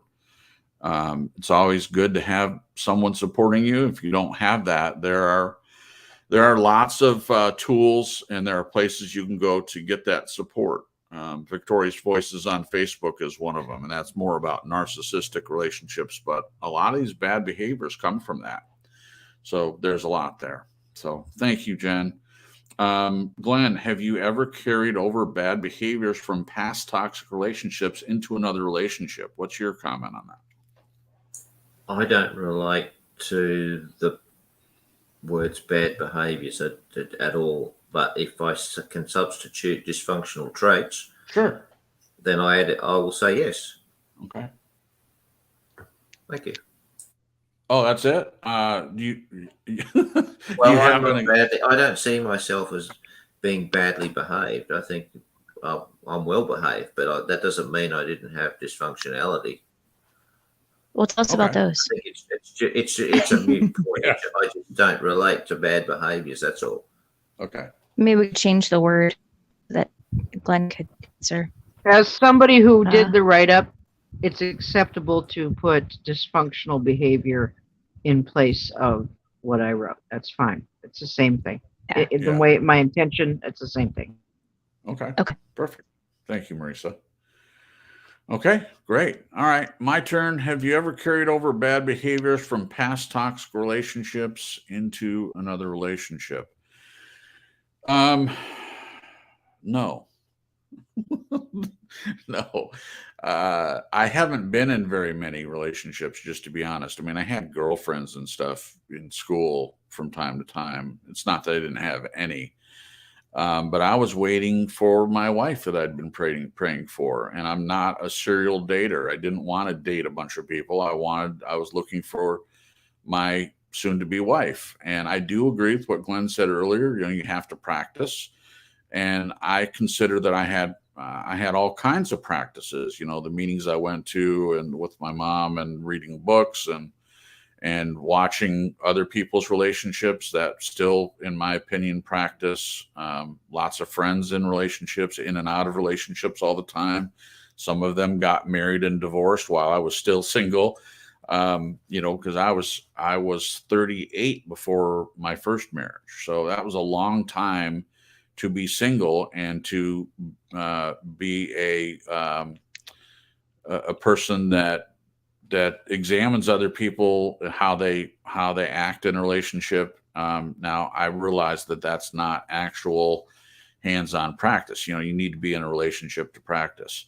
But in my first marriage, the only quote unquote bad behavior that I feel like I had to work on in the beginning of the relationship was related to having been alone for so long. I felt like I needed alone time.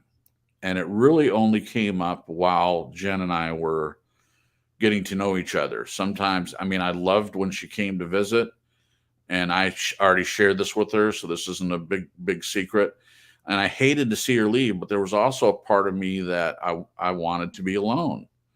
And it wasn't that I didn't want her to be there. It's just that it was so ingrained in me to have my alone time. It was something I was very used to, and that's all it was.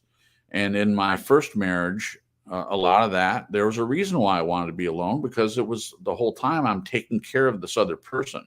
It was really not a relationship. It was her dealing with depression and anxiety and not doing anything about it and laying in bed. And then sometimes she'd come out of the room and she'd want to do something. But a lot of times we would have to leave whatever we're doing because she had a migraine. And of course I wanted alone time. So that's the only thing that I can think of. Now, Jen, you might have a different opinion. Do you feel like I brought any bad behavior? And it's okay to say.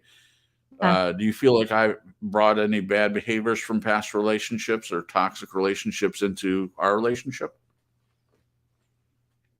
Putting you on the spot, I guess. No, it's okay. I don't think so. I was trying to think if there was some way that you have reacted to your family. Like the no tone is like the only thing I can think of. Like the first time we hit a couple bumps in the beginning. Talk about the no tone. Yeah. So Jason's sister, excuse me, would react to his tone. And Jason, he has the kind of voice that he could make it to where it sounds like authoritative and not condescending or anything, but I think it can be intimidating to people. And because it almost sounds bad. So growing up with this mom and dad, he started doing this no tone thing where he sounds like, not like a robot for real, but a human robot. Right. So as to not trigger anyone, but for me, triggering to sit down and have a conversation about that, because I was like, it was like he left all the emotion out of his voice. But for me, that felt like he was angry and disconnected from me, and that really freaked me out. So we had to have a discussion about that. But I kind of did the same thing. Like if a bump happened, so tragic and scary in my last relationship, turned freaked out, and I didn't realize what was happening on my face was I would just like dissociate, like I would go blank. And so both of us are doing these blank things, and it's freaking the person out. So we had to work through that. So it was interesting. Yeah. Did I explain it okay? Yeah, you did. Great. That was great. And I could hear it too. And I knew when I was doing it. So when we sat down and talked about it, I as Glenn says, I raised my hand and admitted to it and explained to her what it was and why it was. And it really was based on my family reacting. I have always been able to speak up for myself from an early age. I didn't really have an issue saying, hey, I don't like the way that you're treating me. I really didn't have a problem with that.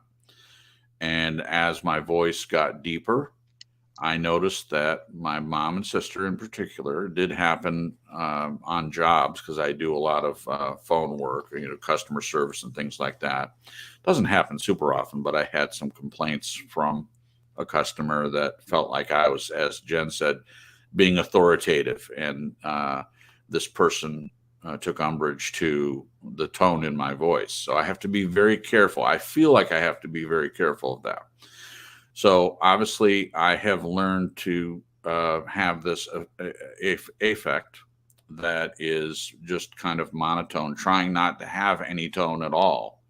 And it's disturbing. Yeah. And I don't want to do that. And really, I want to be able to express myself in an emotional way if I feel emotional.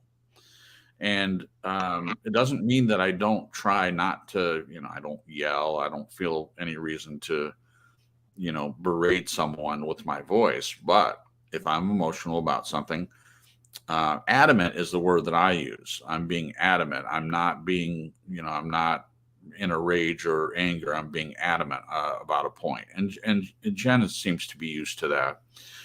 But adamant is better than no tone, in my opinion. So being honest, as far as my answer, I don't feel like I've done a whole lot of that. I'm sure there are a few things that I have. But I moved from a relationship. I don't know if I would. Yeah, it was toxic, I guess, in some ways. Definitely, her behavior was toxic in some ways. I don't know how to classify her. I don't think she was an obvious overt narcissist or anything like that. She's just a damaged person, and it was difficult to be in a relationship with her. So I moved right out of that into being by myself again for a long time, and then meeting Jen. And it has been a healthy relationship from the beginning because both of us wanted that. With her coming out of an abusive marriage and me having given up on my dream, my desire to be in a healthy marriage, when I realized that this was a possibility, I really wanted it to work, and I wanted to do things differently than what I had been through before. And we were able to do that, and we're still able to do that, and it's a beautiful thing. Okay, did everyone answer that question? I think we did. I think we got it. All right, let me check the chat. Let's see. Just a moment, guys. Frank says, Frank has a couple. Let me see. Frank says, mine was more abusive than just being denied a toilet. I was forced to stay from my home. And thought it was punishment from God for insulting one of God's prophets. That gaslighter still wrecks other people's lives. Even when I was walking on eggshells, it wasn't even good enough. Yeah, sorry to hear that, Frank. And I hope that it sounds like you're not in that relationship anymore. Is that right? I hopefully it's gotten better. Yeah. Glenn says the only time I found you did that, Cripps, was if you were pissed off. It came through in the tone. I smiled. Came through in the tone. Yeah. What about the other bit? Like asking you 25 times, what is this OSAS thing all about? Oh yeah. Yeah. Like annoying the crap out of you. Yeah. I thought you were asking again. That's why I answered. Oh. Yeah, the bumper sticker. Yeah, I love Glenn. I really, really do. But he does act like my mother. He asks a lot of questions, and sometimes he'll ask. And I've talked about this before, but it's worth repeating. If he doesn't get the answer he wants, and he may classify it differently, but to me, it's he doesn't like the answer, so he'll ask the question again, and just maybe in a little bit different way. But I came to understand that his questions about once saved, always saved were in a genuine interest to really understand what it was and why people were arguing about it. So I don't feel like I'm irritated by his questions anymore, but he got me a couple times. And as I said, I have no problem telling people when I'm upset or if I'm quote unquote pissed off. So I didn't have any problem telling Glenn that either. So I think he Nope. gets a kick out of that. Oh, I do. Yeah. It's on the spreadsheet. I've got that. I can bring it up every now and then. I love it. That's what I say to Sandra. If she does something that's really like, I said, oh, okay, it's going on the spreadsheet. I love it. I love that you do that. That's great. That's great. Jamie says, after 31 years, I'm a little concerned I will bring negative things into the next relationship. Well, as I say to Jen, if you're concerned about it, it's not going to happen. If you're aware of that in a new relationship, you are not going to do it. I mean, just, and you can hold me to that. I don't think that will happen. If you see it start to happen, I believe, Jamie, that you're going to notice it and you're going to nip it right in the bud. That's what I think. So you'll have to tell me later when you're in that relationship. You'll have to tell me if I'm right or wrong on that point. Okay. Yeah, I was saying that if you find a healthy partner, I think we can act as mirrors for each other. And when you're with a healthy person, they're kind of like a warped mirror. So what you're seeing reflected back is warped, and you're like, what the heck? Yeah. But, and I mean, in a way we are broken, maybe not warped. I don't know. That could go into a different place. But I think one of the most wonderful things about being in a relationship with you, Jace, sometimes you'll call and sometimes it's bringing something up, or just even being in a relationship with you sometimes makes me in a way that I wouldn't have if I was single. And so you and I come together and we discussions and we grow and change every day. A lot of that has to do with our interactions and our communicating and working through bumps, and it's awesome. I remember in the beginning I was very anxious about hitting bumps with you, and I would just freak out internally because of years. But it was just such a relief to work through things with you. Yeah. Both listened. We were emotionally supported there, and it just was so different. So different. Well, I'm so glad. I'm so glad it's different, because I want to have a healthy relationship, and I know you know that, Jen. And I try to be understanding of what you went through. So when we do hit a bump, I'm not saying I'm perfect. We have hit bumps where I'm not at all happy about some of my reactions to it, but I stay at it, and we work through it. I don't just say, oh yeah, my behavior or the way I handled that was perfect. No, I will think about my reaction to something, and I have no problem putting my hand up and saying I didn't handle that the way I wanted to. And you're very gracious to be understanding of that, and knowing that I'm not perfect, and you allow me to make mistakes and then make those mistakes right after the fact.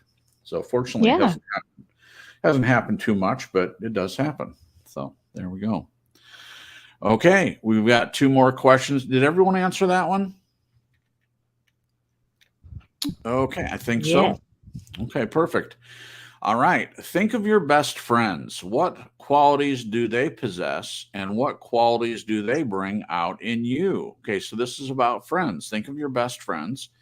What qualities do they possess, and what qualities do they bring out in you? And we'll start with Glenn this time. What do you think, Glenn? I would come at this from a values/integrity basis. I'd say that I don't have any friends that don't have integrity, etc. Right. And I don't think they have qualities that bring out stuff in me, because I've already got it. I think it's just if you might say, a relationship of similar values.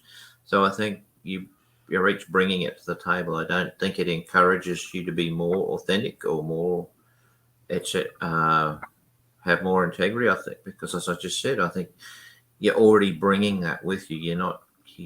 Does that make sense? Yeah. I don't see that they bring out any other qualities in me that I don't already have. Okay. So that's my answer on that one. Because I don't see friends just like that. It's just like you just meld together, and it's all a piece of cake. Okay. You're Well, on the same wavelength. Yeah. Well, that's your perspective, and It is. each of us answers from our own perspective. And that's great. Which is good. Yeah, that's good. Thank you, Glenn. I I would say that Jen is definitely my best friend. But to be fair to the question, I will think in the aspects of other friends. My best friends, there are similar values, but I have best friends that I'm very different than. And speaking of one of my best friends, Marcus, who I've mentioned before, we're very different politically, and we're very different as far as religion is concerned.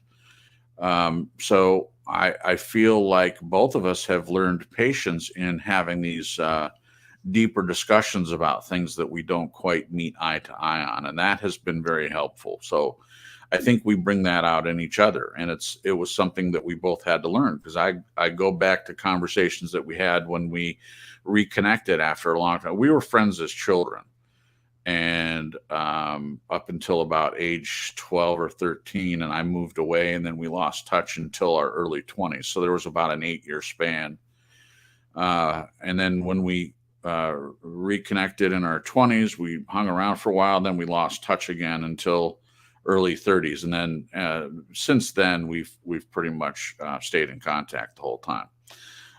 So when we had these political differences or religious differences, and whatever it might be, different worldviews, and we've had these discussions, they were a little bit more heated in the beginning. Part of that was who I was. I think we both changed, and I was very opinionated, and I had no problem telling someone what I thought, and neither did he. And at that time, there was I forget the name of the radio show, but there was a radio show that was similar to that, a Republican and a Democrat, and it was very entertaining, and they would get into these discussions. And if it got a little heated, they had this button that they would push, and it was like a warning, one or both of the people talking are, close to blowing up or whatever. So it was like a little break. It gave them a chance to calm down a little bit. And I just laughed every time they did it. They would do it from time to time. And that's the way it felt with Marcus sometimes. We just had to take a breath and move back a little bit from the discussion. Sometimes we would talk about something else. But now, all these years later, we can have a discussion, and we're both, polite, and we might disagree, but we're both able to say, okay, well, I don't agree with you, but, and present our opinion. So the qualities that come out, I would kind of agree with Glenn. The qualities that you possess are inside you, whatever they may be. But I think that being around other people does help you kind of fine tune things. It might be a part of who you are, but being around another person might help you look at yourself from a different light, from a different perspective. And so for me, that's definitely the case with best friends. And I'll just say lastly that Jen, being my best friend, she has done all kinds of things to bring qualities out. The qualities are in me, like Glenn said. It's not that she gave me a quality that wasn't there. I say that she smoothed off my rough edges. So all these qualities were in me, but she helped me kind of take a breath and calm down a little bit and be less abrasive. Because when we met, I was hurt. I was recovering from a lot of disappointment. And also I'd been backstabbed a lot from so-called Christian friends. And so I had a lot of distrust towards certain people. And I was very cautious and careful. I was tired of it, and I didn't want it to happen again. Now with Jen, I didn't feel any of that. I'm just saying that by seeing her beautiful heart and by having a relationship with her, I started to, and Glenn can attest to this, I started to just kind of, calm down a little bit in some areas, and allowed my better virtues and qualities come to the top instead of burying them. I would say that's a pretty accurate depiction of that. So there that is. Okay. Stuff. Thank you. Go ahead, Jen. Think of your best friends. What qualities do they possess, and what qualities do they bring out in you? I think one of the ones I could focus on is authenticity. Authenticity. I can't say the word, but in tandem with that is directness. I have a handful of friends, including you, that are very direct with me in a kind and loving manner. Like if something's wrong, I hurt their feelings, they'll come to me, and you as well, Jason. And so it inspires me to do the same, because that's the kind of person I want to be. And it is the kind of person that I am with certain people, because right now it's like at this spot where if I feel safe with you, I can do that. Yeah. So I have people in my life that I don't necessarily feel safe with. And so it's harder to do that. So that's kind of a perfect example of the flip side. So yeah, authenticity and being direct, meaning, which they're kind of the same thing. You know what I mean? Right. If you're being authentic, you're directly being yourself to somebody, but Yeah. Cool. Right. Okay. Thank you, Jen. Yeah, Marisa, you're welcome. you're up next. Think of your best friends. What qualities do they possess, and what qualities do they bring out in you? Oh, Bobby has it correct when she put in that the creative juices just really flow. We can come up with some crazy stuff. Let me tell you what. Yeah. We've written music, songs together, rewritten lyrics, for parodies. We've we've, we've conspired together on practical jokes. We could do like 3 other shows just on our exploits. My goodness. Sure. Our differences are indeed very, very different, but our sense of humor, some of our taste in music, some of it she's spot on, some of it I don't know what in the hell she's thinking. Makes me question your upbringing, Bobby, sometimes, really. But how is your mother, by the way? I'm just so happy she's in the chat for this. But yeah, we really. I didn't mean to make it sound like, especially directing this to Glenn, that people our best friend brings us, is provoking us to give something that we don't already have. Right. I'm meaning that what qualities that we do have that they tend to bring out, and definitely with Bobby, it's the creativity and the laughter. Absolutely. Yeah. And we set a very good example of how you can be different, how you can disagree, from everything to religion to politics and you name it. And we still have the love, we still have the commitment to the relationship, and we still can disagree and not have it be toxic or abusive. I mean, it's thank you God, it's stood the test of time of over 40 years. So Wonderful. that's what she brings out in me. She brings out that creativity, that laughter, certainly. Perfect. I love you, Bobby. Oh, I love that. I love that for you guys. Yeah. That's great. When she said laughter, I was thinking of you, Jason, because like if he's cracking up on something I said, I'll laugh even harder because he's laughing, and then he'll laugh harder because I'm laughing harder. Oh yeah. And it just escalates. I love it. So funny. I love it. It's one of the many favorite things that I love. Okay, one more question, and then we'll say goodnight to everyone. We're pretty close to time here, which is wonderful. The last one, does the way we see and treat ourselves affect our relationship? And I'll go first. Does the way we see and treat ourselves affect our relationship? Well, yes. And whether you want it to or not, it does, in my opinion. The way you see yourself is the way that you're going to act in the relationship. If you see yourself as a piece of crap, then your self-esteem, if your self-esteem is extremely low, you don't think very highly of yourself, then you're going to allow the other person to treat you like that. And I think in some ways you're going to even expect that. If that's what you're used to, you're going to allow that in the relationship. If you see yourself as a healthy, awesome, courageous person, then you're going to expect to be treated as such, in my opinion. So yeah, short answer on this one: does the way we see and treat ourselves affect our relationship? Yeah, it affects everything. And I'll just add that I feel like I am always growing. I'm learning to love myself more. I'm not the same person that I was 4 years ago, or 10 years ago, or 40 years ago.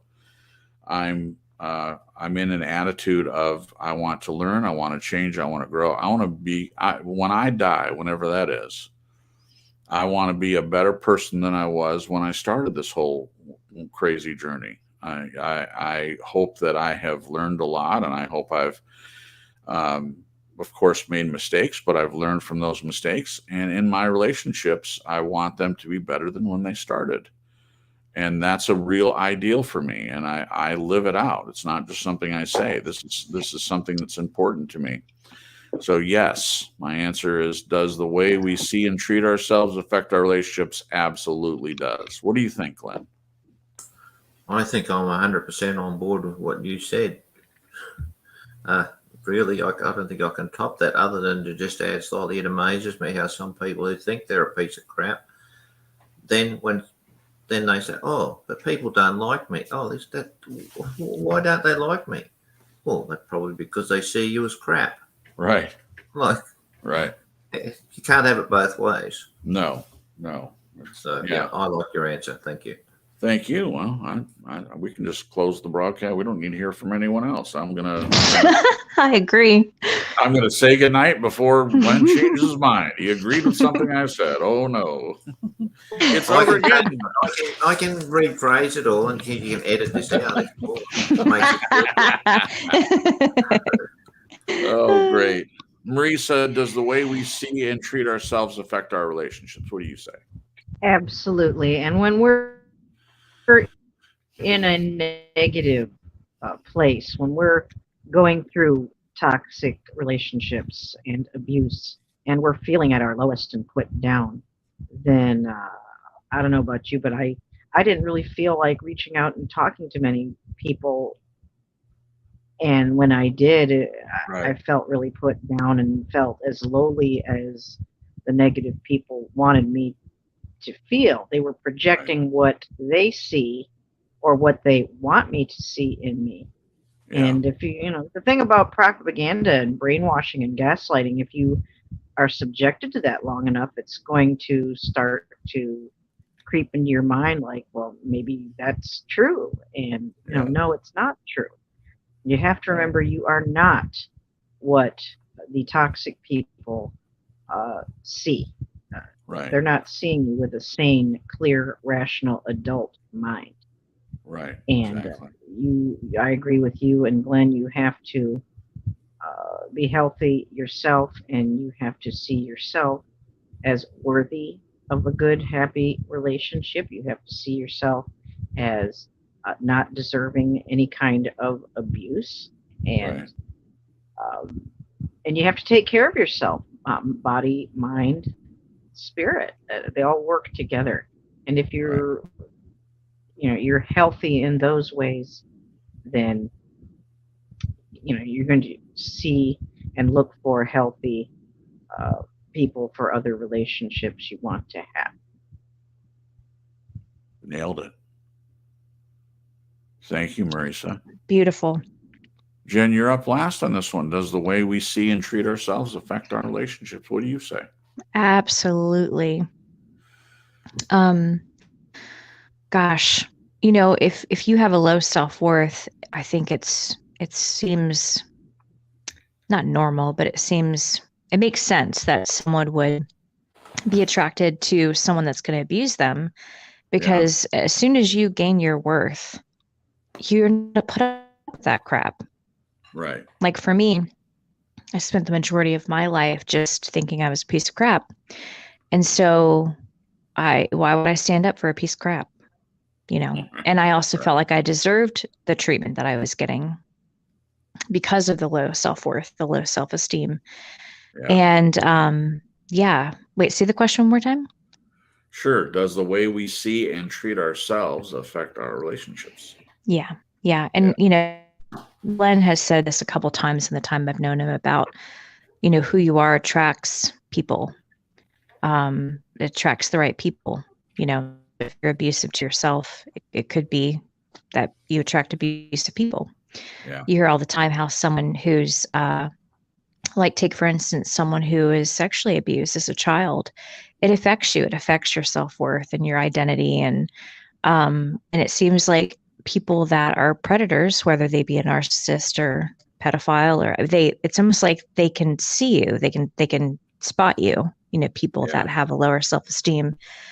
So yeah, definitely. It makes a lot of sense that if you have a good relationship with yourself, you're going to attract better relationships. And I think all of us are, you know, examples of that because of what we've been through, and then learning along that road and choosing different people, choosing healthier people. Right. Thank you, Jen. Yeah. Believe said, and I put it on the screen, that was great. I think the best example of what happened to it. Oh, what happened? Oh, there it is. Let me start again. Believe said, that was great. I think the best example of a healthy relationship is what we witnessed tonight with you all on the panel interacting together and including the chat with loving kindness and goodbye.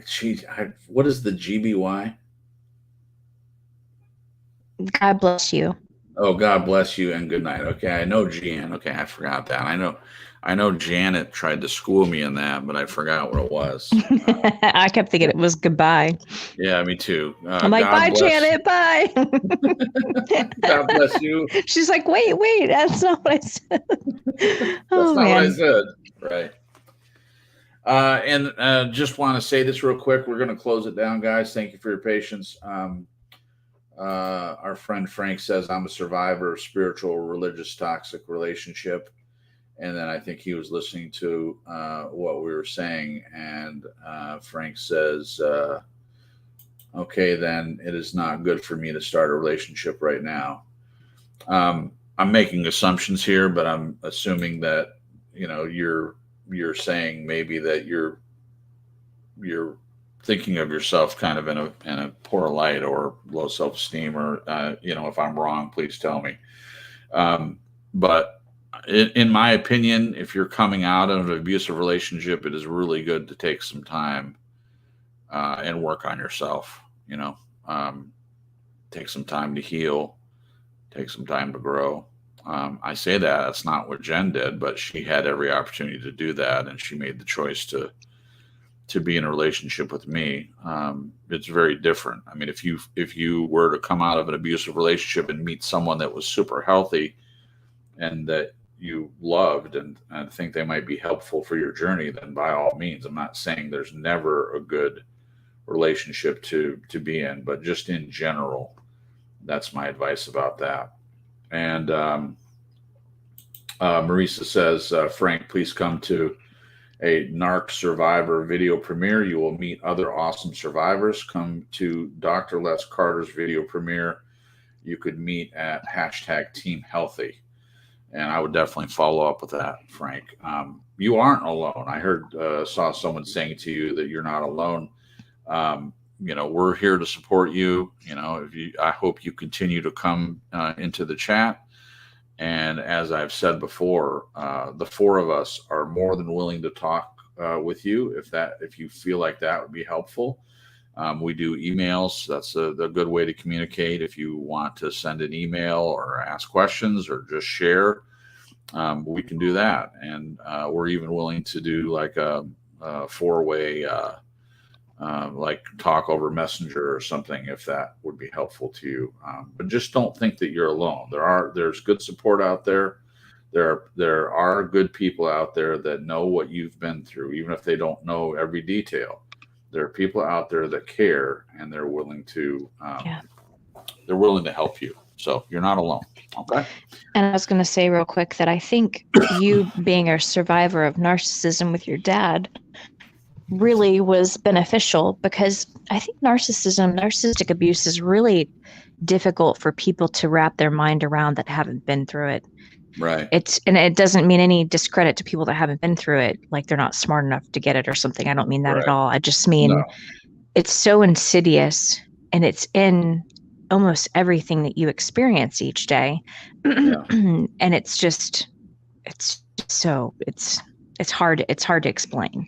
You know, if you Yeah. told someone that your husband blew up 4 days out of a 7-day week for the entire time you knew him, I don't know, they'd probably think I was embellishing. You know, that's just an example. Yeah. Things just happen every day. It's just hard to explain. Yeah. So, finding a group of survivors could really be beneficial, Frank. Yes, ma'am. Thank you, Jen. Great advice. Okay, going back to the write-up, Marisa says the best way, in my experience, to have healthy relationships is to take care of our own mental, physical, emotional, and spiritual health. When we have love and respect and patience for ourselves, we will seek that out in others, and people with those good qualities will come your way. Those who do not possess those qualities will either leave, or you can give them their walking papers. I completely agree with all of that paragraph. Yes. And then ending with Dr. Les Carter tells us that a healthy relationship is one that motivates us to be the best person we can be, a person of dignity, respect, and civility. Very, very good. Well, that ends tonight's broadcast, part 1 of healthy relationships. Next week, we'll hear from either Jen or myself. The two of us will talk about who's going to go first. And I think it'd be a good idea to do both the ladies first and then the men. Glenn's going to go last. He needs a break from all his many write-ups that he does, and we're more than happy to give him a break. It's not fair for him to do all the write-ups and for us not to contribute when we can. So we definitely can. So we'll do 3 more parts on this idea of healthy relationships, and there may be some overlap, guys. They're from our perspectives. Tonight's perspective was from Marisa, and you'll hear from the other 3 of us before we're done with this particular topic. And this was a request. I believe it was Glenn's idea. But I think this is an important topic for people to understand. If people haven't seen it in the real world, what a healthy relationship looks like, this is a good way to at least hear some suggestions of what it might look like, and you can apply that to yourself, and hopefully you're in a good relationship and you don't need to hear from anyone what it is. But if not, hopefully this retrospective or these perspectives will be helpful for you moving forward. Okay. All right. We're going to say our goodbyes, and let's start with Jen. Jen, take a minute to say goodbye to people. If you have any closing words, please share them with the listeners. All right. Good night, you guys. Nez, really great questions. Yep. Really, really great quotes. Wow. It was good stuff. I still need to listen to the song. Yeah. But you've got good musical taste. Yeah, good night, everybody. I hope this was somehow and in some way beneficial to you, for either future reference when you meet a new friend or someone that could be a potential partner, or for people that are already in relationships. I hope this will be helpful in some way to you. And I hope you guys have a great week. God bless. Perfect. Thank you, Jen. Glenn, say goodbye to the peoples, and if you have any closing comments, please share them. Yeah, I'll say goodnight, and just remind that this healthy relationships idea really came from something in chat last week from one of the people in chat. Right. And it's amazing how much you can get out of this. And so that's why I think it's, if anyone wishes to communicate, and we can do something specifically related to your circumstances, or whilst not tipping the bucket, please get in touch, because always know that you are much more important than True Story Live. It's the people that counts. But in doing the shows, some of this can be very beneficial to others. So I'll leave with that little pearl, etc., and say good night. Thank you. Thank you, Glenn. Appreciate that. Absolutely agree with everything you just said. Thank you. I'll say good night, and then we'll let Marisa close us up, because she does a fantastic job I'm grateful for everyone on the panel and everyone in the chat. Thank you for your comments. Thank you, Marisa, for your wonderful write-up and one to kick off this series. I'm very much looking forward to seeing how it all pans out. And yeah, we'll be back again next week at the same time, same place. And thank you for listening. And good night, everyone. Marisa? What a great show. Thank you, everybody. Thank you to my co-panelists and to everybody who came into the chat. And thank you to whoever watches the replay. Like Glenn said, if you want to comment or contribute some ideas or have any questions or just want to talk about your experiences, please contact us. My email is in the description of my videos on my Neslover channel. And I know Jason and Glenn, you guys have other ways that people can contact you as well. Just a closing thought. If you are in a unhealthy relationship, if you are a victim of whatever kind of abuse, none of it is acceptable, and only you can decide when you've had enough and when you need to move on. It's got to be you. Nobody else can pull you out of that mess but you, because you have to want to leave. You've got to want that, and you've got to want better for yourself, and you can have better. Don't listen to the negative, toxic people in your life, no matter where they might be at work or in your family or whatever. Pay them no mind. They're living their own hell, living their own toxic lives. And you've got anything better to do than to be concerned with whatever they might be saying or doing. So that being said, great point. Thank you, everybody. I had a great time tonight. Looking forward to next week's write-up. And I hope you all will share this out on your social media.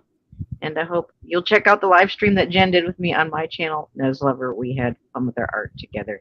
Please check that out. Jen did a fantastic job. Yes, it was hopefully awesome. See you guys next week on Sunday, right here on True Story Live, 8 p.m. Eastern Standard Time. Good night, everybody. God bless.